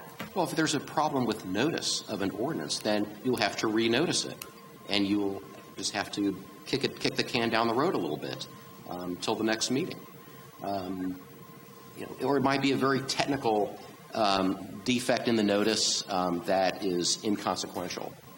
That's just a legal judgment call. It depends on the circumstances. Rick's absolutely right. The notice is a huge issue, so we're very protective of that, as the city, all cities and counties should be. Let's say it's not a notice issue. If something comes up, I mean, you have a conflict. So if we haven't, and typically our commissioners will call us in advance, say, look, I've got some participation, and we'll say, yes, it's a conflict, or no, it's not, based on our determination, and you will want something by email from us to tell you you're okay, because that gives you protection under the statutes. Us saying, yeah, no problem, and then all of a sudden you're left swinging a little bit if there was some kind of a problem ultimately. But at the meeting, somebody says, well, what about this substantive change? Let's fix this. First thing is, I think the evaluation has to be made. Do you have to have, can you make the change? If it's at the second reading of an ordinance, is it big enough that you now are going to have to, it's not encompassed within the title that's been advertised? So that's a judgment call, and we will give you that advice right there on the spot. Sometimes you get things, well, I've got a federal statute, Commissioner, or somebody from the public stands up. I've got a federal statute that says you can't not do exactly what you're planning to do. So we will hopefully have already looked at that and say, well, we've looked at that, not a problem. If we have not, or we're not aware of it, we will make a determination right there. If we cannot get a copy of that statute from our computer and verify that's the problem, if it looks like it is an issue, which does not happen very often, but if that happens, then we'll tell you. Say, look, we don't know the answer. We're not omniscient. So, but we're very, very good. And if there's a critical, you say, well, we've got to get this ordinance passed. If it comes down to it, maybe you all would decide to call a special meeting if it really requires something. We'll find a way to achieve the objective, even if it's something you may have to take a break. Say, we'll need 15 minutes. Give us 15 minutes so we can research it. But rarely has that problem derailed us in any of our city commissions or city councils. All right, thank you. Commissioner Honecker. Thank you. Most legal departments do not get involved in matters that generate funds for a city. The Deltona Legal Department does. The legal department's actively involved in processing and collecting code and municipal liens, and has also negotiated an agreement with a third-party vendor to conduct foreclosure registrations for Deltona, which generates approximately $400,000 for Deltona's general fund every year. Will your firm continue that support under your proposal as written, and what other techniques or processes has your firm implemented to generate funds for municipalities? We just don't paying out to the attorneys every year, however much, $500,000, hopefully never that much, but they bring money back in and wind up paying for themselves by their involvement in our city because they're part of the team. So the question is, what other techniques or processes, and will you continue to support the current process that we use in the legal department? Yeah, we have pass-through ordinances, most of our cities, where our legal fees get charged to, say, developers. That's one aspect of it. Not only our legal fees. In fact, we were one of the first cities, first law firms that recommended to our cities to adopt that. So Winter Garden adopted that years ago. Belle Isle's adopted. We've got DeBerry has it, where a developer comes in and they want to do a development, subdivision, retail shop. It doesn't really matter. That is a right that the property owner has. Absolutely. At the same time, why should the taxpayers have to pay us and pay the city's engineer and pay the city's planner and pay the city's surveyor when the private folks are going to be making a lot of money, hopefully, on their projects? So we have encouraged, and our cities have adopted these, what Rick says are pass-through ordinances very, very effectively. In fact, our proposal contains that. So if the commission likes going forward likes this code enforcement recovery, we certainly would support that. We would strongly encourage the pass-through into the future. And I don't know if you pursue grants at all. If you do, then certainly we would work with your grant writers to help find those grants. Public-private partnerships. I mean, there's a whole host of things you can do. Right, and you mentioned liens. Eric has significant experience in bankruptcy court. Sometimes you need to chase someone all the way over there when they declare bankruptcy. So we have that capability as well, which many law firms do not. Thank you. Okay. And Commissioner Alcantara, would your firm I'm sorry. Thank you. Well, I figured they figured that out by now. Commissioner Alcantara's question. Would a contract with your firm include all necessary personnel, or will the taxpayers have to pay for additional staff from your office? In other words, our fee would be, well, that's self-explanatory. It includes all staff. Okay. We are fully staffed with very qualified paralegals who've been working on municipal matters for many years. We have legal assistants who assist us with administrative tasks. That is all included in the hourly fees. Right. Okay. Mr. Bradford? Okay. I don't know if any of you guys have been kind of scoping out our meetings or, creeping and watching us. Okay, good. What are some changes you guys would recommend for us? Well, Open. That is a loaded gun. I get it. Yeah. Good question. I attended one of your meetings. I watched your strategic planning workshop, the video of it that's online. The mayor runs a good meeting. There's nothing that I could identify off the top of my head that you all may have things in mind that you think need to change, but just as a observer of what I've seen, nothing really jumped out at me. One thing that happens sometimes, I think that's important, is it's the toughest thing, one of your toughest jobs, not only dealing with your residents and your constituents and property owners, but between yourselves, coming to an agreement about what you want to do and how you want to do it. That sometimes is very difficult because you'll have polarized positions. So having a very good staff to bring to you options for you all to vet and resolve your differences and come up with a single decision is very, very important. So we've seen changes we've got long-term staff members, and if you've got great staff and great lawyers and great consultants, you then will have everything you need to do the hard work, which is fleshing out and resolving any differences between yourselves, and then coming up with the vision and the policy direction and the direction that you want to achieve. Okay. All right.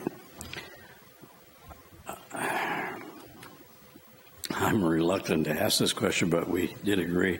How would you handle a situation where, in your opinion, you felt the commission in general or a commissioner was delving into an area outside their responsibilities outlined in the charter? Well, we would, in person, counsel that commissioner. And explain the charter provision, whether it's a non-interference with the city manager, whatever the provision is in the city charter that you have in mind. But we try to contain those sorts of things early on. Yeah, I understand you answered it before, but it's one of the questions. It's a very, very good question, because, and you should not be hesitant to ask it, because what happens is you'll have, you each are elected officials. That's a huge responsibility. And so each person as an elected official has different objectives and thoughts. Some folks think their position should be as sit back, come to the city commission meeting, make a policy, a broad decision. Some commissioners say, no, the folks elected me, and I need to be in City Hall every day talking to staff to make sure my fingers are on the pulse and know that the commission's directions are being followed. I mean, we have those issues a lot. And we try to resolve that outside of public meetings and deal with it. And more often than not, 90-something% of the time, it's not a problem. When it is a problem, we talk it through, and sometimes it bubbles up, and then you have a discussion at the city commission level, in public, to talk about what's happening and why that's not appropriate or is appropriate. I'm sure we're all aware of some examples where that got so bad in some cities that it resulted in unwanted public hearings and some strong results. But that's the first time in my 33-plus years that it's ever happened. So it's a rare thing. So we don't think that's going to be a problem in Deltona. Okay, thank you. Mr. Ramos. As it relates to response time, and I know sometimes it depends on the issue of the challenge, what time frame do we see in reference to response time to the commission or even to our city manager?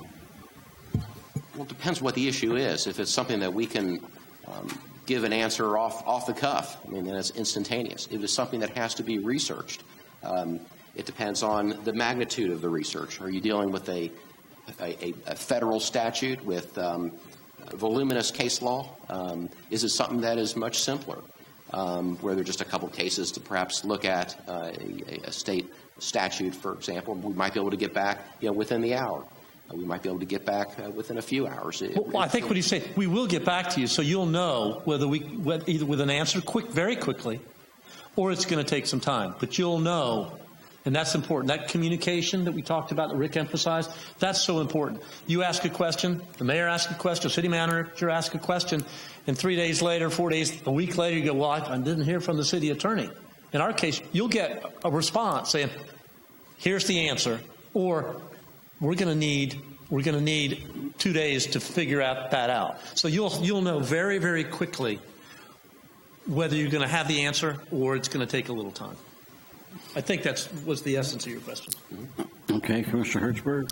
Thank you. Knowing that you represent other municipalities and those that border us and so forth, how would you deal with interlocal agreements and other intergovernmental things that might come up? For example, the half-penny sales tax referendum, that's a possibility, and other interlocal agreements.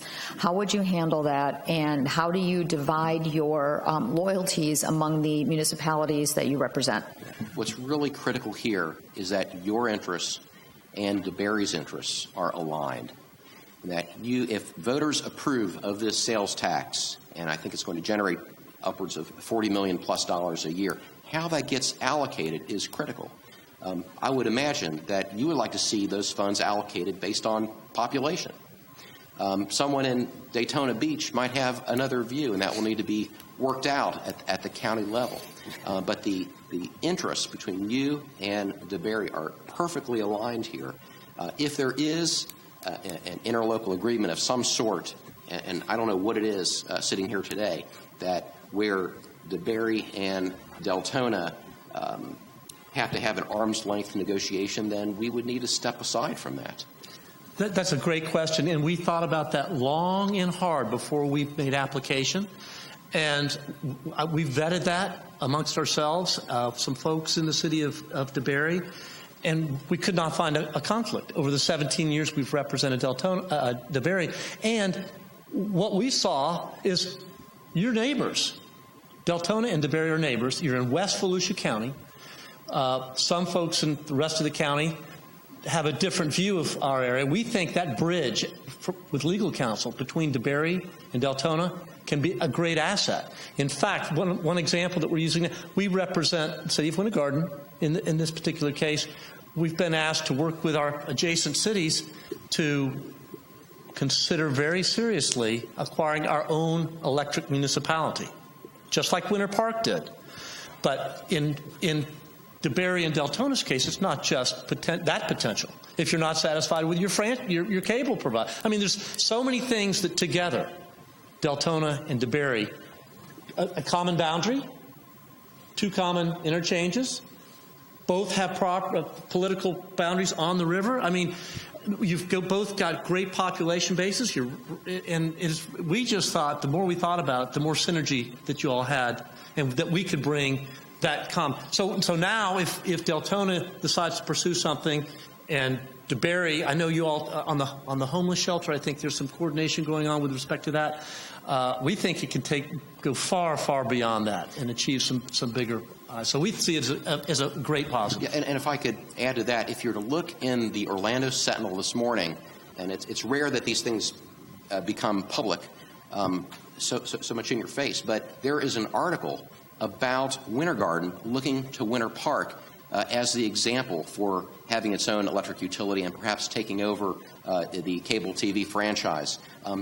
Our two cities. Our two cities. We're the ones behind the scenes facilitating those communications and those ideas, and we would expect to do much of the same if you were to become one of our cities. And let me just also state as an aside that we have discussed the matter with the leadership, with the city manager, mayor, vice mayor of DeBerry, and they're all in favor of us representing you as well. Okay. Mr. Honecker. Okay, based on your preparation for this interview, what are the most important legal challenges facing the city of Deltona? Can I step in there, because we came a little prepared for something like that. And it's not just Deltona. It's DeBerry, it's Winter Garden, it's Winter Park, it's Longwood, it's all our cities and cities we do not represent, and it's the counties. And it's an attack by our Florida legislature on your home rule authority. The government closest to the people, the strongest, we think, most appropriate representation is under attack by our own legislators. I don't know how much familiar you are with that. I serve on the statewide steering committee for the Florida Municipal Attorneys Association. There's a small group of us, and we have a major seminar once a year. This communications facility, or the statute that was passed that really takes away your authority and all local government's authority to protect your rights of way and make sure it's consistent what you put in there and what can go in there. It did take away a lot of that. So we've adopted, some of our cities have adopted very powerful ordinances that push the limits of our authority and may actually end up being a conflict where the League of Cities will step in. So we've worked very recently over the last 3, 4, 5 months with the League of Cities Council, Craig Kahn, and Rick and I have talked, and Dan have talked about what we can do as cities to protect our authority as cities. Once every 20 years, the Constitutional Revision Commission for the state of Florida convenes. 37 members are appointed pursuant to the statute, pursuant to the Constitution. Those 37 members have an opportunity to present to the voters of Florida any amendments to our Constitution. That's where our authority as cities arises under the Home Rule Authority, arises under the Florida Constitution. It's a very short one-sentence provision, but it's there, and that's what gave it to us. The Florida legislature back in the 60s actually adopted a statute that further implemented that gave us the governmental, proprietary, and corporate powers that you have now. But there's an exception in that Constitution sentence that says, except we have all that authority as a city, except as the legislature chooses to change by general or special law. So the League of Cities, lawyers, and us have spearheaded an effort to help present to this Constitutional Revision Commission, this 37-member board, appointed by the governor, the president of the Senate, you got a whole host of folks, to present an amendment or amendments to the voters of this state, ways to enhance our city and county home rule powers and authority to the voters. And they pass. What we have run will pass if they're. So what we need help with is every one of our cities, and is to identify people they may know on this commission so that we will be in a position to be able to have you, if you know one of these 37 members, actually communicate with them and help achieve the League of Cities proposed amendment that's going to be submitted. So the end of this month is when the Constitutional Revision Commission will start this end of the process. So I have a list, and this is a list of all 37 members. I'm going to give them to you. Craig Kahn is the lawyer with the League of Cities that I'm in communication with. And if you know them, whether you hire us or not, it's important that you move forward with this. But it's very helpful to have as many cities as we can. And so before I leave, I'll hand this out to you, which is all 37 of them. If you know any of them or know somebody that knows them, please let us know. Okay, thank you. Okay, Commissioner Alcantara's question. With union negotiations around the corner, can you tell us about your firm's experience in negotiating union contracts? Tell us about a tough challenge you faced and how you overcame that challenge.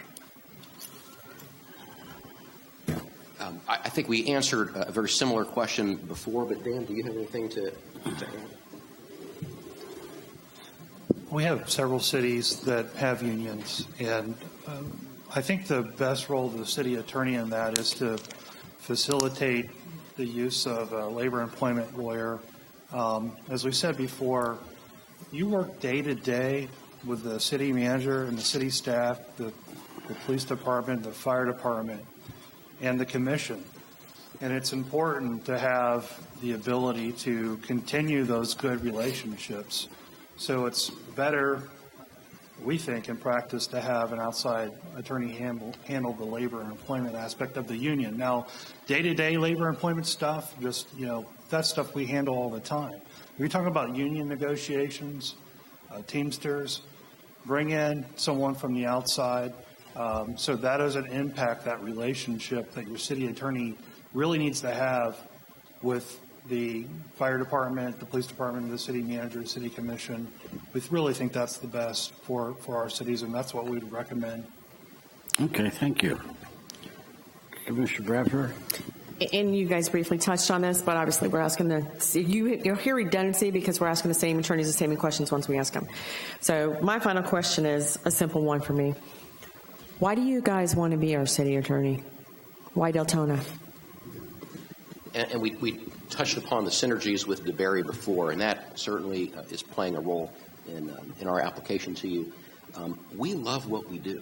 We take our job very seriously, but it's not uncommon if you were to turn on the cable TV and see Kurt up there with some of our cities. I mean, he's practicing law with a smile. I mean, we really love what we do, and we'd love to do that with you all.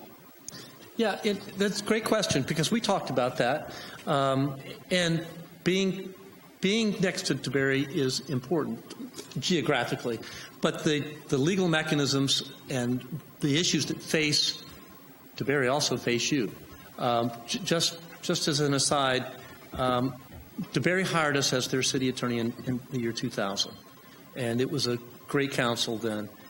DeBerry has had some extremely rough years, and I had many of my peers say, well, why in the world would you stay representing a city when you have such difficult scenarios and problems, and people make attacks against me, which does not happen on what they do. I mean, in litigation it does, but that's more substantive. And what we said, times are going to be tough and times are going to be good. And we stick by our clients when the times are bad. We don't bail out. We're long-term, and that's the way we are. It's part of our DNA. And that's why we've been around for almost 85 years or so, whatever it has, and why our clients have stuck with us. We have clients that are, for our private side, multiple generations. We've been through some, as you all know, and you see it all the time, your commission changes, right? So one commission works well together in certain ways, others don't. You get different situations. We have been able to help navigate all of those. DeBerry is on very good footing now, I think. And I expect to see great things. It was a very tumultuous time. It was very difficult. But now, and I think we're the longest serving folks there. And I think we've done a very good job of bringing them back from we can't stop people from doing some things, but we can certainly solve problems when they happen and give guidance to help avoid those problems. Hopefully that answered the question. Okay. I'm going to give this out. Okay, and for my final question, sometimes matters come up outside the normal business week, business hours, and I know you talked about it earlier about, you'll get back to us and respond to us with an answer of how long it'll take if you can't give an immediate response to it. But what is your availability to city manager and the mayor under emergency circumstances, or members of the commission for that matter, outside of those normal times? I mean, email's wonderful, but we have a unique situation. I'm going to ad lib here a minute. We have a couple commissioners that don't check their email on a regular basis. So is phone calls, what's your method of responding and after hours, whatever, sicknesses, vacations, illnesses, whatever? Well, we do not work banker's hours to begin with, and so I'm often in the office till 7 o'clock at night to begin with. You'll have my cell number. I'm available 24/7. And mine. Okay. Weekends, nights. Okay. People say, well, what's your weakness? They ask us. We've been asked before, well, how are you guys weak? Well, that's probably our biggest weakness. It creates very difficult home lives because we do put our clients first. And if you all choose to hire us as the Deltona City Attorney, we're going to be available to you whenever you need it. It doesn't matter. You could call any time. Now, you may not get it if it's 2 in the morning, and you call Rick and he doesn't get up. You may have a response right then, or it may be first thing in the morning, but you'll get a quick response. My wife is a pediatrician, and she is on call, and so I'm used to calls coming in periodically at night. Now, it's very rare that I've had a late night call on a legal matter. It has happened once or twice in my career. Okay. But we will be available. We will be here. We work a lot. Okay, well, we've got through our questions rather judiciously. We're in good shape, and so if you'd like the other members of your firm to maybe share a minute or so with us. Chris?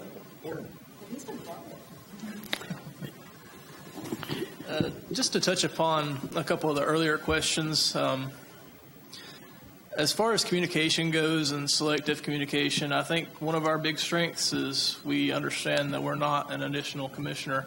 We advise you on what the law is, and to the extent we're crafting an ordinance or dealing with staff, we realize we don't know everything about that particular area. They're the expert on it, and they need to set the policy, or you guys set the policy, and you need to give us input. So I think that is a mechanism that's just built in by us knowing what our role is, as far as not being selective in our communications and not setting policy. And that's one thing I'd in particular add. Okay, great. You want to give him the mic because we are taping this. Again, my name is Eric Johns. My principal strength, most of what I do is litigation. I do a fair amount of bankruptcy, but I also do some municipal work as well. For example, I helped negotiate the contract between the City of Winter Park and the Orange County Public Schools to make use of Brookshire Elementary and Lakeline Elementary after hours. So my strengths are litigation, but I also do a fair amount of municipal work as well. Okay. I think that's, we really did not touch on that much, this public-private partnership or public-public partnerships. We are extremely familiar with and have done many agreements between our cities and county, between cities and school boards. We believe if our commissions think it's appropriate, that we've got a great strength and have accomplished multiple agreements like that. The public's ability to use a field after hours, I mean, it's an asset sitting there, nobody's using it, and it's kind of scratching your head. So we have, outside of our legal role, pushed that. Some of our commissions, most of our commissions, love that idea, and so we've allowed that. Actually, for your information, it doesn't apply yet to cities or to school boards, but if you use if someone has a outdoor recreational use for a facility, liability there is very diminished, because that's the big question. Well, wait a minute, if you use my jungle gym here, I might get sued. Well, there's a statute actually that's in place. We need to have that expanded by our legislature to specifically include school boards and cities, but there are mechanisms to do that. One other thing, talking about, as a number of you asked the question, availability. Rick Geller was scheduled to be with his wife's family in Argentina this week, and when you all set your agenda to have these interviews today, he canceled that and rebought another ticket down there at very substantial expense to be here. And so we do that, and we've done it before. It's not just Deltona. We've had to do that. So we are all in when it comes to our clients. We apologize to your wife and family. I'm getting a couple extra days of quiet in the house, so there's really no complaint. But our clients really do come first. You all are, this interview is important to us as it is important to you. Yeah. All of our clients are extraordinarily important. We have a number of MOUs, so it's good to know you got experience in working with school boards, because they are challenged sometimes. Big time. Yeah. Mayor, I'm Dan Langley. Served as a city attorney for 15 years. Represented DeBerry since, me personally, 2003 is the first city client that I've worked with the firm. And I have a lot of experience in land use, actually all experience in all areas of municipal law, city attorney for the city of Longwood, and help all the other cities with their day-to-day issues. I think one of the strengths of this firm is the fact that we're a full civil practice firm, so we have the ability to do all areas of law, real estate. We understand wills and estates. We're really strong in land use law, so when you have development projects, we do it on both the private side and the government side. Me personally, I've reviewed hundreds of development projects through the cities that we represent, a lot in DeBerry. I can't remember ever losing a land use case in the city of DeBerry since I've worked for the firm. I think that's the comment I get from citizens. You guys have never lost a case in DeBerry when it comes to land use issues. So I think it's a strength. We're pretty good litigators, but obviously like to avoid litigation when possible. Thank you. All right. Thank you, gentlemen. Time is up, and we'll. Thank you all very much for taking your Saturdays to talk to us.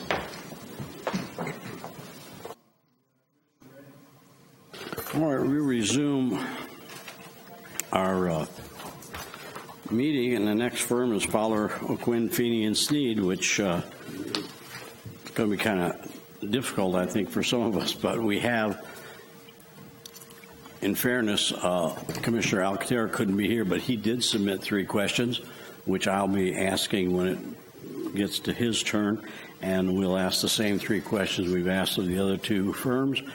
And then if there's any time remaining from the allotted 55 minutes, we'll let you all expound on whatever you'd like at the end of that 55 minutes, or we can adjourn early, whatever you feel like.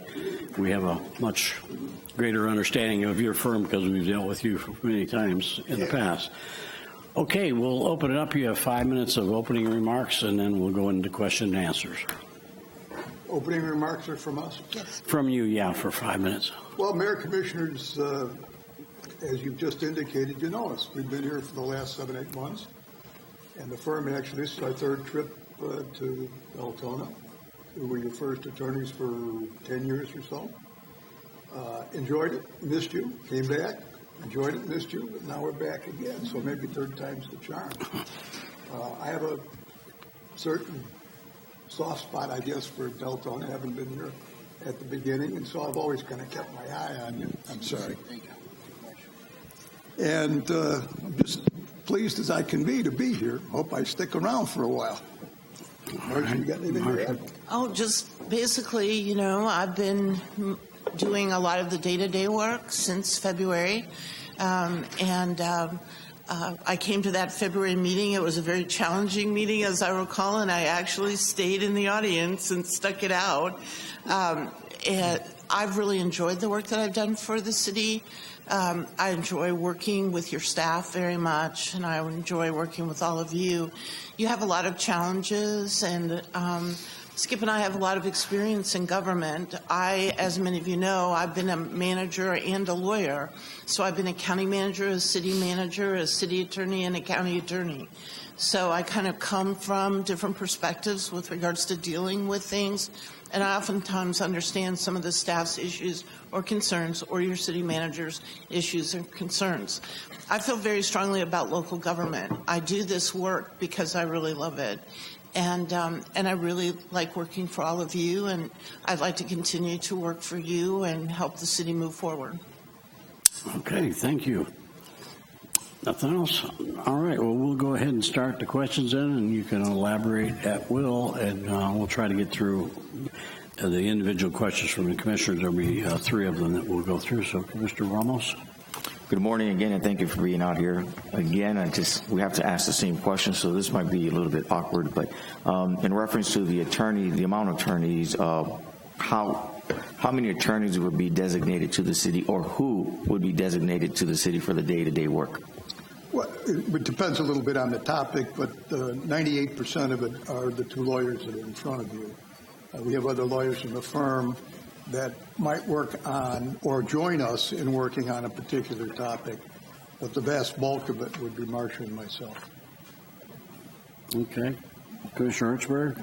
Thank you. Since we're familiar with your firm and what you do, my question concerns arbitration and union contract negotiations. With negotiations coming up, would your firm provide the contract or the negotiations, or do you contract out? What do you do for our union negotiations? How would you represent that, and how would you handle that? Labor negotiations, at least my experience, are typically handled by a specialty firm. And there's a couple of reasons for it. 1, because it is a very specialized area. And 2, because it sometimes pits you against a lot of the employees, or at least some of their leaders. And I've always found that communication with the employees is essential to being able to get this job done. If they won't talk to me, if they won't tell us what's going on, or if there's a problem, then we can't find out about it, we can't address it. Well, I think generally speaking, there's exceptions, but I think generally speaking, the city is better off if it has a separate labor council that handles union negotiations, so that there is no rub, if you will, between us and the union and their members, especially if it doesn't go well. Could I just elaborate a little bit? I think Skip and I both have represented. I represented police and fire on a number of different occasions in my career, and we both also offer advice to the departments on a whole lot of other issues. So Skip's talking about the specific contract and, negotiating that part of it. It wouldn't mean that we wouldn't be representing, the fire department on many of their issues that come up on a daily basis that I currently have been involved with, and I know Skip has. So, and it also depends on what you think is coming with regards to your negotiations, which, again, I was just elaborating a little bit. If you're going to have a particularly contentious situation, or there's an issue that or there's a position that the city wants to take that is going to cause a rub with the fire department particularly, I think that's something that we'd have to discuss and, make a determination and a recommendation based on what we know. If it's a pretty simple thing, it may be something we handle. And by the same token, if it is something that could get pretty complex and that we would be in a adversarial position, I think in that case, specialty, there's a reason why you go get a specialist, because they do it all the time and we just do it once in a while. So. Okay. Mr. Honaker. The city attorney is hired by and reports to the city commission, but is expected to work successfully with the city manager and department directors.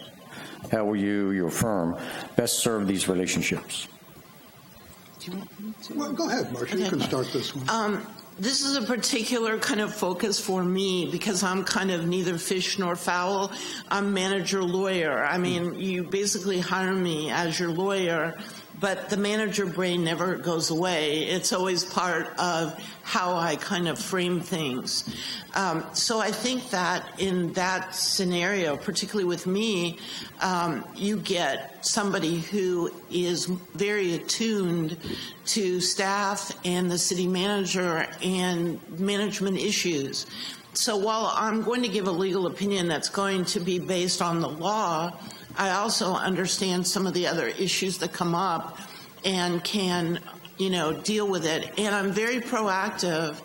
I try and help the directors. I don't want them to wait till something blows up in their face. I want to be involved in what I tell them, call me sooner rather than later. And then I can help you. And I always want them to know that, we have their back in the sense of helping them come to a good result, helping them, deal with their problem. And I very much, and Skip does, I believe also, we believe in a team approach. We're part of the team. So it's the city manager, it's your city attorney, it's your staff and your department people that are your team. And that means we all have to kind of try and work together and get along. So I feel real strongly about that. I think I'm particularly good at that I bring to the job. I think she is as well. Let me add something on that, because that's exactly the right position. Whenever I come to the city, I try to make it a point to go around and introduce myself, although they obviously know who I am. What's going on? How are you doing? What are the issues, etc.? Just touch base, 5 minutes, go down and see Chris, go in and see the clerk, whatever it might be. And, of course, it's been a fair amount of time with Jane going over different things. So, as I said earlier in relation to one of the other questions, communication is so essential to operating an organization like this that I just can't express how important I consider it to be. Okay. Okay, Commissioner Alcantara's question is, based on the potential legal needs of a municipality, would a contract with your firm be all-inclusive? If not, what potential needs would not be covered by your firm? Well, I think it would be all-inclusive, but up to a point. And the point is where it requires a certain level of specificity or experience, or it takes a disproportionate amount of our time. And the two areas that come to mind are labor relations and negotiations, which can drag on and become cantankerous on occasion. And the other is an involved construction litigation, which oftentimes can run into years and just it can really exhaust your resources. So what I've done in the past with the other cities I represent, when we try and decide whether or not this is a case we want to handle, we try and make an assessment as to the likelihood that it will be resolved quickly, because that's in everybody's interest almost invariably, but that's not always the case, especially where you have multiple parties, contractors, subcontractors, design engineers, architects. That just can overwhelm you. So those are the kind of cases I would look to a specialty firm to handle, and that would typically be my recommendation. Okay. All right. I want to thank you guys for coming here Saturday morning. Happy to do so. Okay. What is your biggest contribution going to be for the future growth of Deltona, and how are you going to accomplish this equally and fairly for everyone? Well, I think, and Marcia touched on this, we have a depth of experience that I don't know that anybody can touch, both on the management side. I was a city manager for, I think, 3 or 4 months once upon a time in Altamont Springs, but I don't have Marcia's management experience. But I do have a significant amount of experience, as does Marcia, representing cities, and cities that have been quite successful. As the mayor can tell you, when we started here, it was a blank page, and we got quite a bit done, this building included, in those first few years. So I think the thing that we can bring, and that would be the greatest asset to this city in particular, is our depth of experience, and in particular experience with a lot of growth and development. You've had a lot of growth, but it's been, generally speaking, in a residential direction. And I think it's time, maybe past time a little bit, to focus more effort and more intentions and more of your resources, if you will, on some retail and office development. And I think, candidly, I think the market is there. Time is about right. Based on what I know, Marcia can add to that. Mm-hmm. And are you done? Yes. Oh, okay. We both do have a lot of experience with economic development, CRAs, Main Street. If I have any specialty, is as a land use lawyer. I mean, that's where, like, I work for Osceola County and do special and very specific land use types of work for them because I have a lot of that kind of experience. I would tell you that we can help with getting a lot of, I think, what the city's looking for. I talked to you last week in a workshop. We have to streamline that code.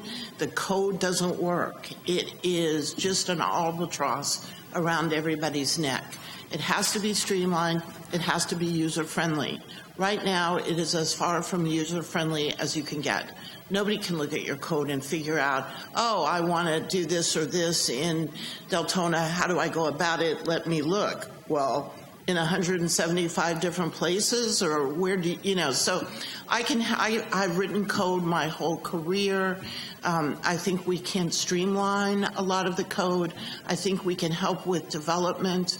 I know you want things to work. I know you want the city to be user-friendly, and I think that we can, because, again, I sit on both sides, both from the management side and the legal side. We can make pieces that have not worked together well in the past work together and help you move the city forward. So I think we can help your city manager and your department directors create a really strong team where we're all together on the same page and we're not working at cross purposes. And I think that we've done a lot of that work since February, where we've tried to, make some things work. We have a public records protocol now that, we have in place. And before it used to be a constant, who knows what we're supposed to do, when these different public records requests would come in. A lot of them were difficult and challenging. Now we have a protocol. We work really efficiently. The clerk, the city manager, and me work on most of the public records, and we work well together. And there is a security in that when you know what the rule is, how we're going to deal with it. We're going to treat everybody the same, and something's working. Another example I want to give you is, if you recall, we had a bid protest on a project. It could have gone very badly, it went exceptionally well. And that's because I and Skip, we were involved in working with the clerk, working with Matt, with Public Works, bringing all of our records together, where in the past I think there was a feeling by, say, a lawyer representing a contractor that we might not have our act together. They may be able to push us to the wall and something else might happen and they might get lucky. But your people executed beautifully. And we basically had a situation where they dropped that protest and, and we went on. Where, again, usually many governments would have gotten trapped. And to me, those are the kinds of things we bring to the table. I was constantly in consultation with the clerk's office and constantly between Skip and I in consultation with Public Works and the city manager to make sure both sides of the organization that had very different responsibilities in that process. Everybody knew what they were supposed to do. They asked questions. We were very proactive in helping them. So to me, it's something I'm very proud of. It was potentially a very bad situation that did not turn out bad, and it showed that the city can handle a very complicated issue like that.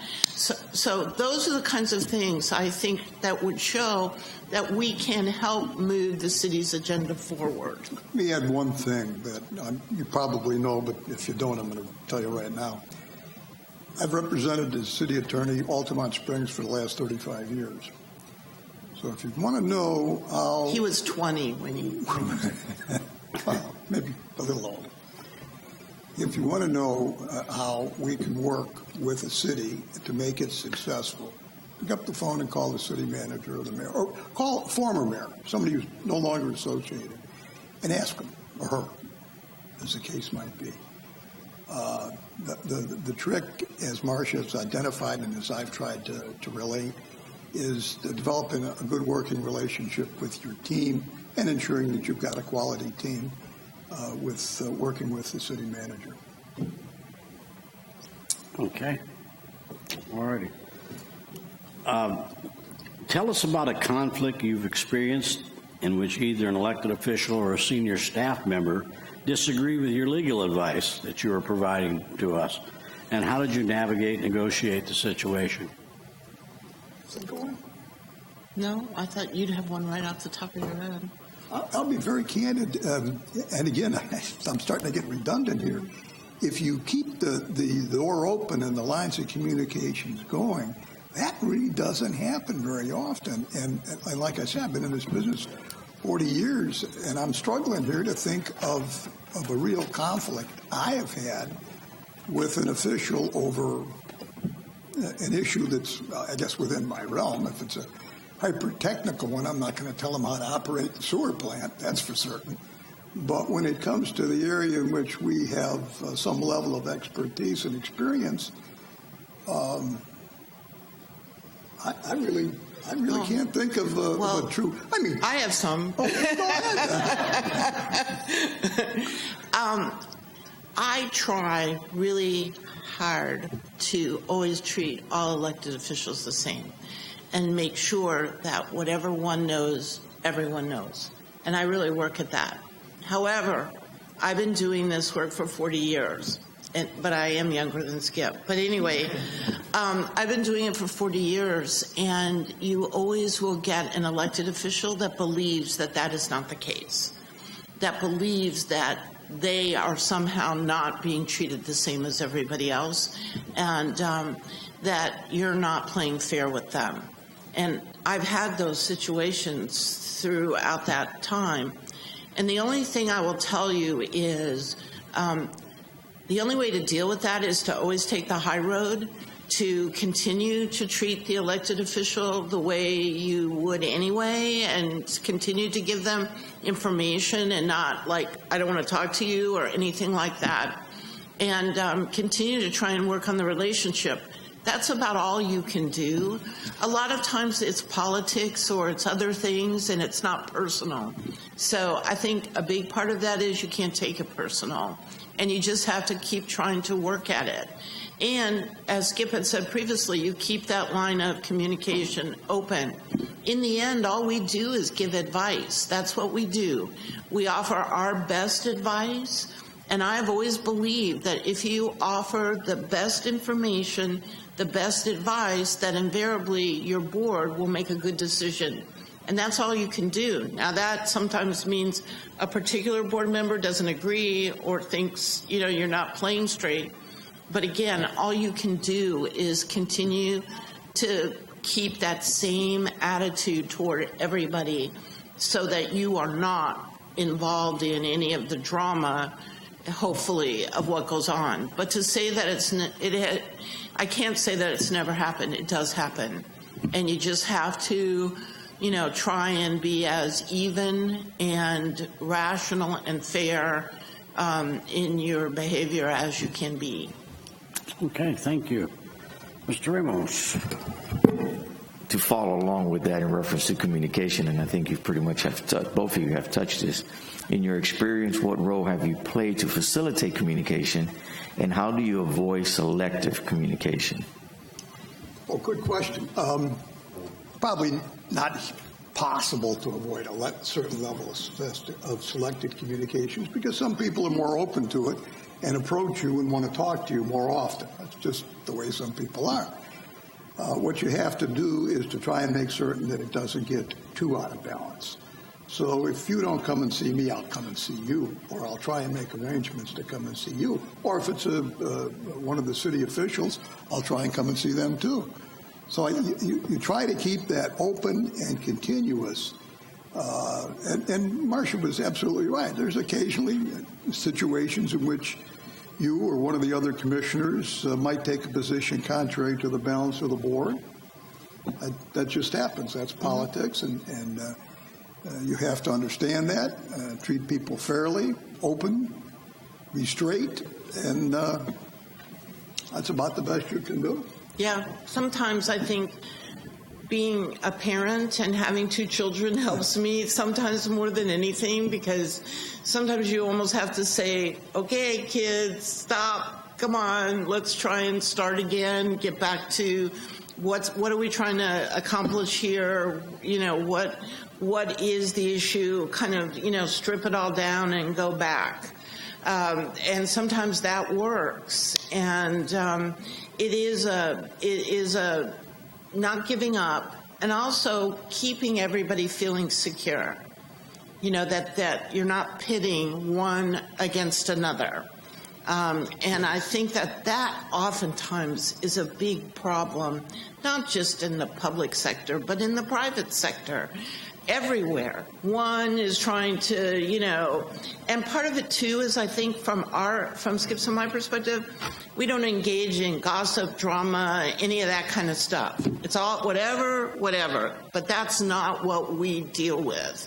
And we try we try and remove it as much as possible from dealing with, let's sit down. It's not that, you can tell jokes, you can tell stories. I believe humor is essential because we deal with serious issues all the time, and you just can't be so serious every single second. So sometimes a funny story or whatever can kind of lighten the mood, but that's not gossip, that's not drama. It's just kind of lightening the mood so we can refocus and stay on task. You have to remember, or at least I try to remember, that I don't take myself seriously, but I take this job and my responsibilities seriously.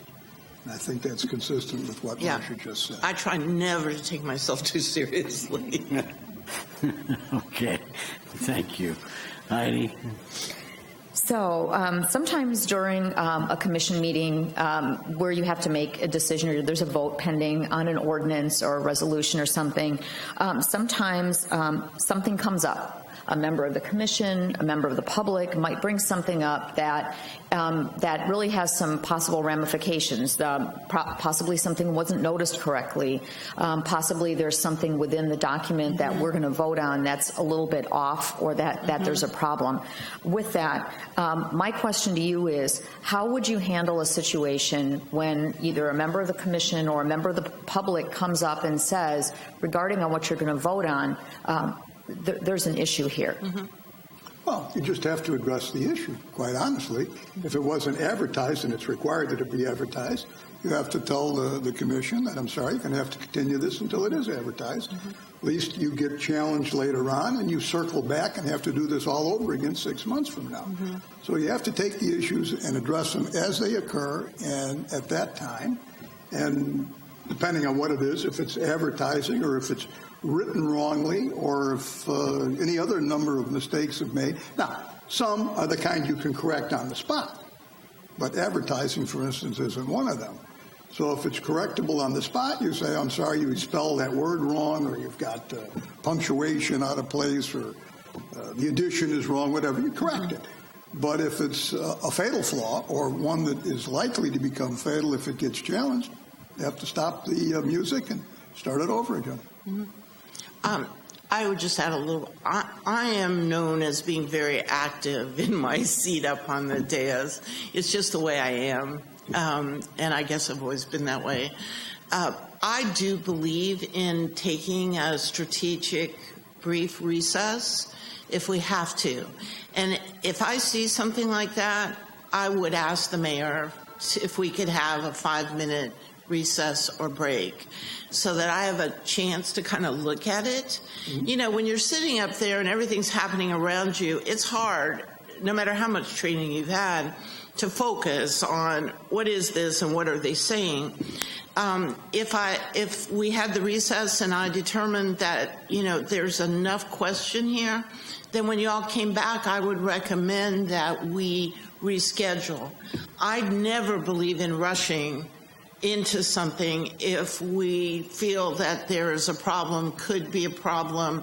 It's better to stop and basically, you know, recalibrate it, bring it to the next meeting, unless we had some incredible deadline.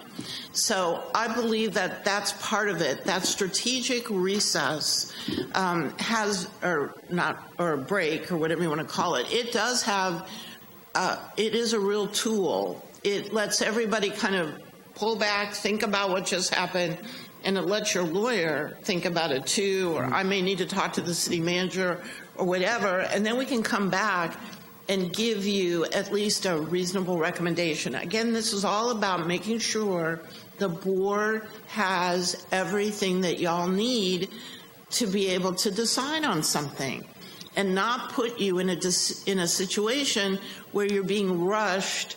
There's something out there, you don't really know if it is valuable or not valuable, but yet you're being asked to vote. So that's the kind of, I mean, that's just how I am very active. Sometimes I've been in situations where I've had boards that don't want me to speak as much.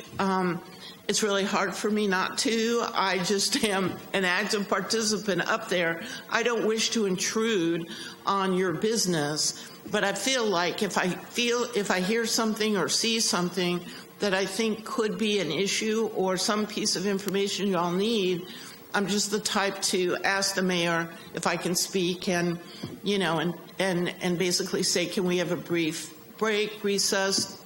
That's just basically how I would approach it. Okay. Mitch? Commissioner Honaker? I answer anything. Most legal departments do not get involved in matters that generate funds for a city. The Deltona Legal Department does. The legal department is actively involved in processing and collecting code and municipal liens, and has negotiated agreement with a third-party vendor to conduct foreclosure registrations for Deltona, which generates approximately $400,000 a year for Deltona's general fund. Will your firm continue that support under your proposal as written, and what other techniques or processes has your firm implemented to generate funds for municipalities?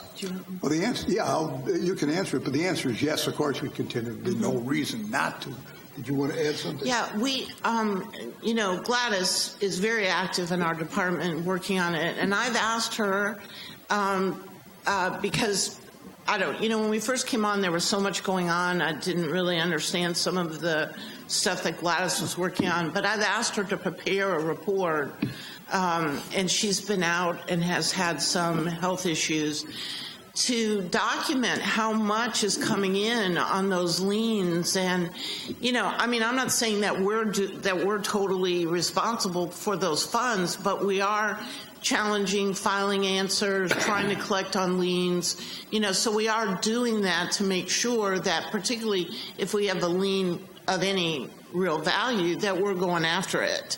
So Gladys is in the process, and I'm sorry I don't have that list or how much money. Let me add one thing. Okay. That's continuing that. But the second half of your question, what would you do potentially to generate additional income? And this is really kind of a function of the activities that take place in the city. What I've done in other cities as part of development programs, where you do up a developer's agreement that details the terms and conditions of the development. And we're not talking a single-family home now. We're talking a little larger development. We typically require, and this is something you might not want to start today because you need to get the engine started first, but we require in other cities that the developer covers the city's costs if the development agreement and the negotiations become at all extended. And typically what we'd ask for is a developer to put a deposit down, an escrow with the city, 1,000, 10,000, whatever it might be, depends on the project, that is then refunded to him less whatever we build against it for work on his or her project. Now, as I said earlier, I don't know that you want to start that today, because what you need to do is get the engine up, RPMs up a little bit before you start looking at something like that. Because that, while it's not counter development, it's not something that would necessarily cause somebody to relocate here so that they could pay you. And what I provided in the previous interviews was the dollar amount. As far as 2015, the city attorney's office raised $773,000, and in 2016 it was $519,000. So it does help pay for, and that's what I myself am looking for, is just not where we're paying out to attorneys, make up a number, $500,000 a year, but the attorneys are putting money back into the city that helps cover their costs. So. Right. Yes. All right. Thank you. All right. Commissioner Alcantara's question: would a contract with your firm include all necessary personnel, or will taxpayers have to pay for additional staff for your office? Well, no, it would include, it's an all-inclusive one. Now, again, if you use an outside firm for labor negotiations, it wouldn't include that. But no, it's all-inclusive. Okay, thank you. Commissioner Bradford? You guys have been involved for about 7 months with the city of Deltona, so this should be an easy one for you. What are some changes you would recommend for us as commissioners, city manager, staff? What would you recommend? Oh. I'll start. Go ahead. Go ahead. I've already mentioned, I think that we have to clean the code up. I think the code is hurting us.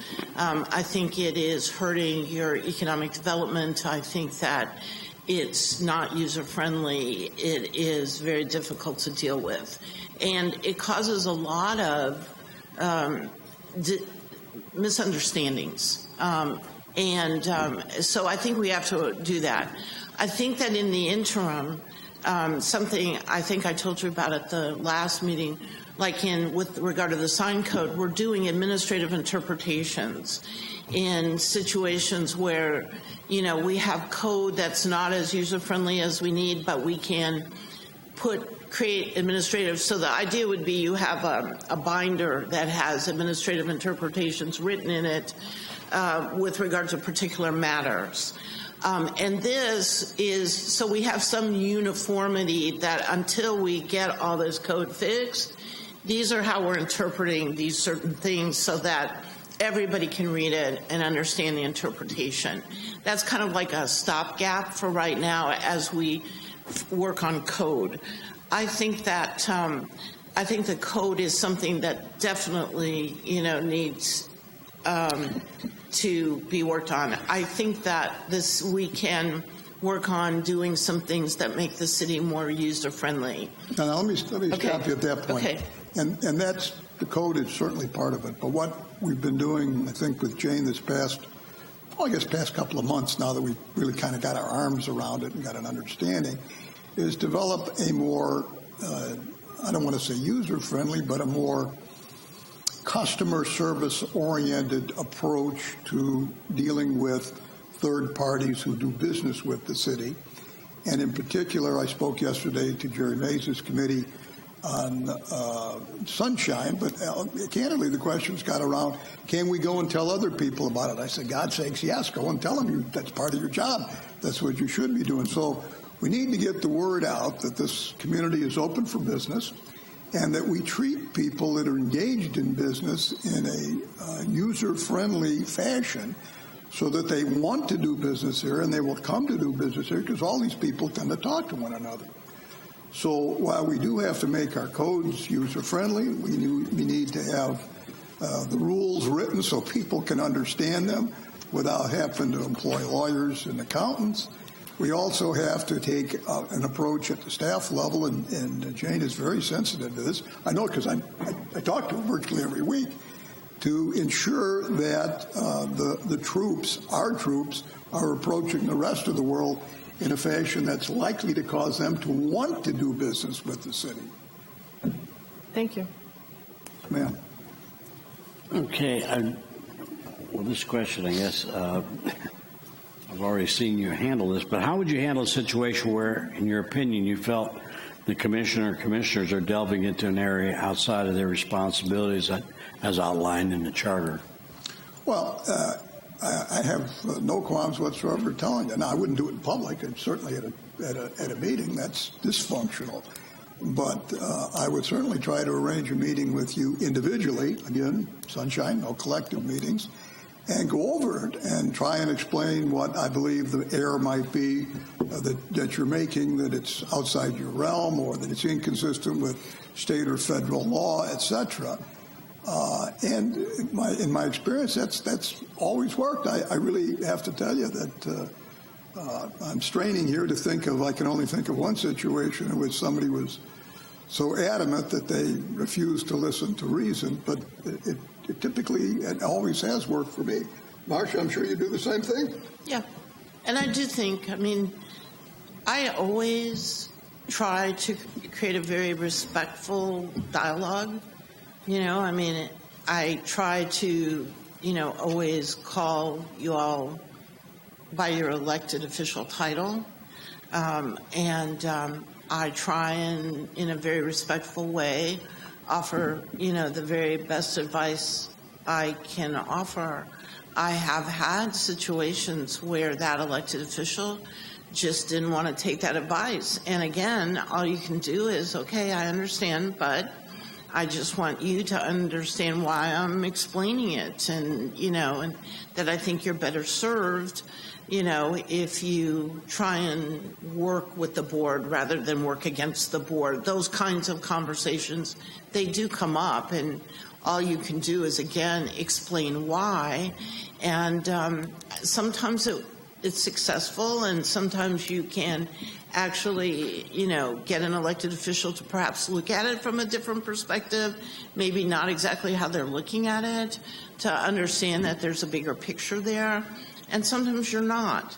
But again, I think that what's so important about a situation like that is, if it does happen, it happened and it's over. And it does, and the next thing that comes up, everybody's treated the same again. You can't allow any of it to kind of fester or become personal, or, I'm not going to talk to that elected official anymore, kind of thing. You can't do that. You have to continue to be, and sometimes you feel like you want to, but you have to continue to maintain that professional behavior and that constant attempt to, to be fair to everybody and treat you all the same. All right. Mr. Ramos. I know this question might be a little bit awkward in the sense of we're talking about time in reference to protocol to responding to whether it's a commission or the city manager or the directors what is your process? In reference to respond time to any questions or challenges or issues that we might. Well, of course, it would depend on the question. If it's a question that requires some research, then you got to engage in the research to be able to come up with the answer. But if it's a question on protocol or something that we're familiar with, you'll get the answer while I'm standing there.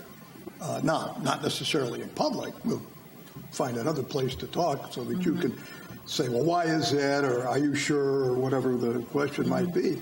But the delay factor is, in seconds, not days or weeks or years. Now, if it is a hyper-technical question, and we do have to do research, we do it immediately or as quickly as possible and get you the answer back. And if it's something that everybody should know and you've identified it, then we share that information with the balance of the commission and the staff. And you do it any differently, Marcia? No. Skip and I both, we're very responsive.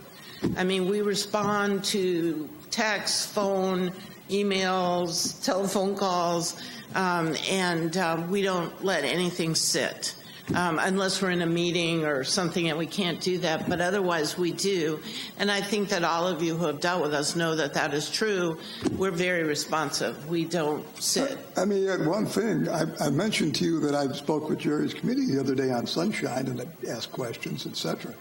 And I said, I showed him a book that comes out every year. It's about this thick. And this is on sunshine issues. And you think, well, my God, it's been in the law for 40 years. Well, haven't they got it done? Well, no, it's still getting modified. There's still changes, not so much to the law, but to the interpretation and how the Attorney General opines or how courts rule. So I said, if you do have a question, pick up the phone and call. Don't take chances. And so I gave him my phone number. I also gave him Marcia's. He always does that. So, I said, 2 seconds, you call, and guess what? If you call, even if I get it wrong, not likely, but if I do, you're protected. You become bulletproof at that point in time because you relied upon the advice of your counsel.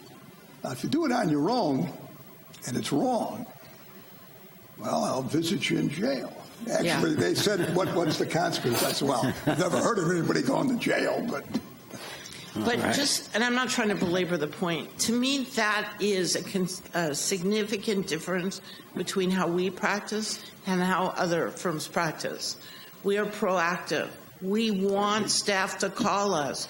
We ask them to call us. We say, don't wait. I've had issues that have blown up and I say, why didn't you call me right away? So we're asking them to call us. We don't want to wait. Some lawyers wait for the explosion. The explosion happens, then come see me. And then in my great lawyerdom, I will fix everything for you. We're not like that. I mean, it's like, call me. Let's talk. Let's find out. It's cheaper in the long run. It is cheaper in the long run, but it also creates that team. And to me, that is a significant difference between how we operate and how some other firms operate. Oh, thank you. Commissioner Hertzberg. Thank you. Knowing that you represent other cities, how would you deal with interlocal agreements and things that are coming up, possibly the half-penny sales tax referendum and so forth, in terms of putting Deltona's interests at the forefront or at least dealing with the interlocal agreements? Yeah. One of the things that we typically do not do is represent more than one city in a county. And I don't know that it necessarily would be a conflict, but I suppose there's a potential if it's an issue that would likely occur within a county. So while we might represent Deltona in Volusia County, Altamont in Seminole County, the county of Osceola, etc., generally speaking, and then there might be exceptions on an ad hoc basis, but generally we don't. So in my experience, I can't recall a particular conflict. Now, if it's a statewide issue, something medical marijuana, for instance, that's typically not something that we're going to have a chance to comment on anyway. So those really are decided by the legislature in their infinite wisdom. want to add to that, Marcia? We would only be representing you in Volusia County, so we don't represent any of the other cities, and so your interests are number one. All right. Based on your preparation for the interview, what are the most important legal challenges facing the city of Deltona? Well, I think Marcia identified the work effort, and that is to revise some of the codes to become more user-friendly and operational. And then, and this isn't so much a legal challenge as it is a challenge that we can participate in, and that is enhancing the team approach to things, working with Jane to get her troops all pulling in the same direction, and making certain that that direction is consistent with the desires of the commission to see that you get what you want, which I think I have a fair idea of, so that this community can develop itself to its full potential. Okay. Now, all I would say is just something, there's a lot of background work that goes on that most of you don't see. Yeah. We do, I mean, y'all are a big city, and you have a lot of contracts and a lot of agreements that are reviewed every week. And, you know, there's a lot of that kind of legal work that goes on that, you know, that oftentimes the foreclosures, the contracts, the accords and satisfactions on liens, there's just a significant amount of that kind of stuff that's totally outside of your purview. And, you know, but some places, they're small cities, and so they just don't have the same number. And I think sometimes people forget how big a city you are and how much is going on here that is kind of behind the scenes. It's not the big issues, but it's the care and feeding of the organization with regards to contracting, purchasing. There's legal issues involved in all of that, and that is significant. Okay. All right. Commissioner Alcantara's question. With union negotiations around the corner, can you tell us about your firm's experience in negotiating union contracts? Tell us about a tough challenge you faced and how you overcame that challenge. I think you already touched on. Yeah, we kind of talked about that a little earlier in response to one question. In this situation, I think it would be our recommendation that you utilize an outside firm to engage in that negotiation. And then administration of the union contract. Now, that doesn't mean that we're inexperienced in the area, but again, to avoid animosities that might develop as a consequence, especially if you think it's going to be a difficult negotiation, then there's little to be gained by doing it in-house and having to deal with those issues. Now, actually, truthfully, when I first started practicing law, I was going to be a labor lawyer, and that's the direction I started to go as a result of some prior experiences when I was going through school with unions, because they got me the jobs that paid the tuition. But then a fellow offered me a job at the city of Orlando, and I turned the corner, and I never looked back. Marcia has done quite a bit of work as a city manager and county manager, and so negotiation, while she may not have done them personally, were under her auspice, if you will, and has had that experience. I've worked with the labor union negotiators for the city in other cities closely, and I know most of them on a personal basis, but to personally do it in this situation, I don't think would be in the city's best interest. And I'm not trying to talk myself out of the job. No problem. Mr. Bradford? Why do you want to work for the city of Deltona again? Why? I've never not wanted to work for the city of Deltona. They broke my heart when they went in-house the first time. And so when you had a little bit of a problem a few years ago and we came back, I just liked it. And Marcia was with me at that time. She wasn't here the first go-around. And so now we're back again because you are a hell of a challenge, if you want to know the truth. Okay? It's true. I mean, you are a hell of a challenge. And there's something to be accomplished here that, you know, maybe we've kind of accomplished it in other places, and now it's more on autopilot. That's not the case with Deltona. You've only been a city for what, 22 years? You're in your infancy. And so the effect that we have and the ability to have that effect is long-term, and maybe the next building you'll put up at the bottom, it'll have our firm name or something like that. But this is a challenge, and it's the kind of work I can't tell you how much I enjoy. It is a pleasure. You're still working? Are you kidding? This is not working. It's all inside and there's no heavy lifting. That's because I'm doing the heavy lifting. Oh, that's right. But well, go ahead. If you add whatever you want to, I'll repeat myself. No, it's... I love local government. I'm a big fan. I've spent almost my whole career, working for it. I believe it's the only form of government that actually helps people and delivers real services. I don't feel that way about state government. I definitely don't feel that way about federal government. Local government, y'all, whether it's city or county, more so with cities, you have the ability to make a difference in your people's lives. And that is very powerful to me. And I get a sense of satisfaction in being involved with it. So you are a challenge. I can tell you that since I've been here, I have dealt with many challenges since February. And they have not been easy and they've been difficult at times, but I think on the whole, we've gotten through it. And I think that for the most part, the results have been good. And I have gotten job satisfaction from handling some of those kinds of things when we had successful results. Or when I have a director or a staff person tell me that they feel like we turned a corner and, we're moving in a good direction. So I really like doing it. I like working with your city manager. I like working with all of you. I like working with your staff. And again, like we talked about this whole last 50 minutes, you have a lot of challenges. We think we can help. We think we can help deliver the kind of services you want to deliver, grow your city, make it better.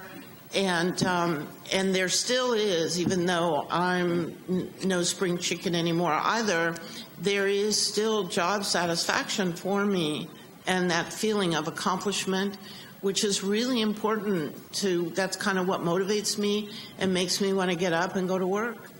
So that's why. All right, and your final question, this is really redundant, but sometimes matters come up outside normal business week and hours or after hours. Like on Saturdays? And what will be your availability to the commission and the city manager if issues should arise? What would be, I'm sorry, I didn't hear the last part. Well, what would be the availability if these issues should arise, if the city manager or myself or a member of the commission need to get a hold of you on an emergency basis? 724. I mean, seriously, as I said earlier, I gave our phone numbers to your committee. If they have a question, and it typically arises in off hours, pick up the phone. Mm-hmm. I've been called by city managers walking down the street in Paris. I had a city manager call me when I was standing, this is the God's honest truth, standing on the Great Wall of China, and I'm standing there talking to him. So there is no off time. There's better times than others, I'll have to admit to that, but there is no off time. We don't quit. Am I wrong? No, you're not. Well, we appreciate it. I know I've called you sometimes, and you've been, oh my gosh. And if I can't take the call, by God, you're the next call when I can. Yeah, you were in Europe, I think, with a scout troop or something one time when I called you. Yeah. Okay, well, thank you very, very much. We still got a minute and a half if you want to use it for a closing remark or whatever else. If you feel you've done it, we've done it. Yeah, I think toward the end there we kind of touched on something, the good commissioner's question, like, why do you want to do this? Because it's such a challenge, and it's so, I don't want to say entertaining because it's not a comedy, at least not always. It can be. Yeah, on occasion. But it is such a challenge, and there's so much opportunity to affect results at this level. You go to the state and the federal government, it's like trying to make a sharp turn in a steamship. That just doesn't happen. But at this level, you can make real change real quickly. And if you develop the type of staff, which I think you're well underway of doing, and you have the willpower and the intention, the sky is the limit. Marcia, this is really a challenge. I'm being redundant. I apologize. All right. Thank you all very, very much. Commissioners, before we adjourn, I want to remind you that Monday we will be making that selection. You all know that. With special meeting times now, so there's no confusion. Also, you need to turn in the 3 questions that you asked tonight. No, this morning, I'm sorry, to the city clerk on Monday. Prior to that meeting, get them to her. And okay, Skip, Marcia. Thank you. Thanks a lot. Thank you. And there It's being been a no further pleasure. business. No. Okay, we're adjourned.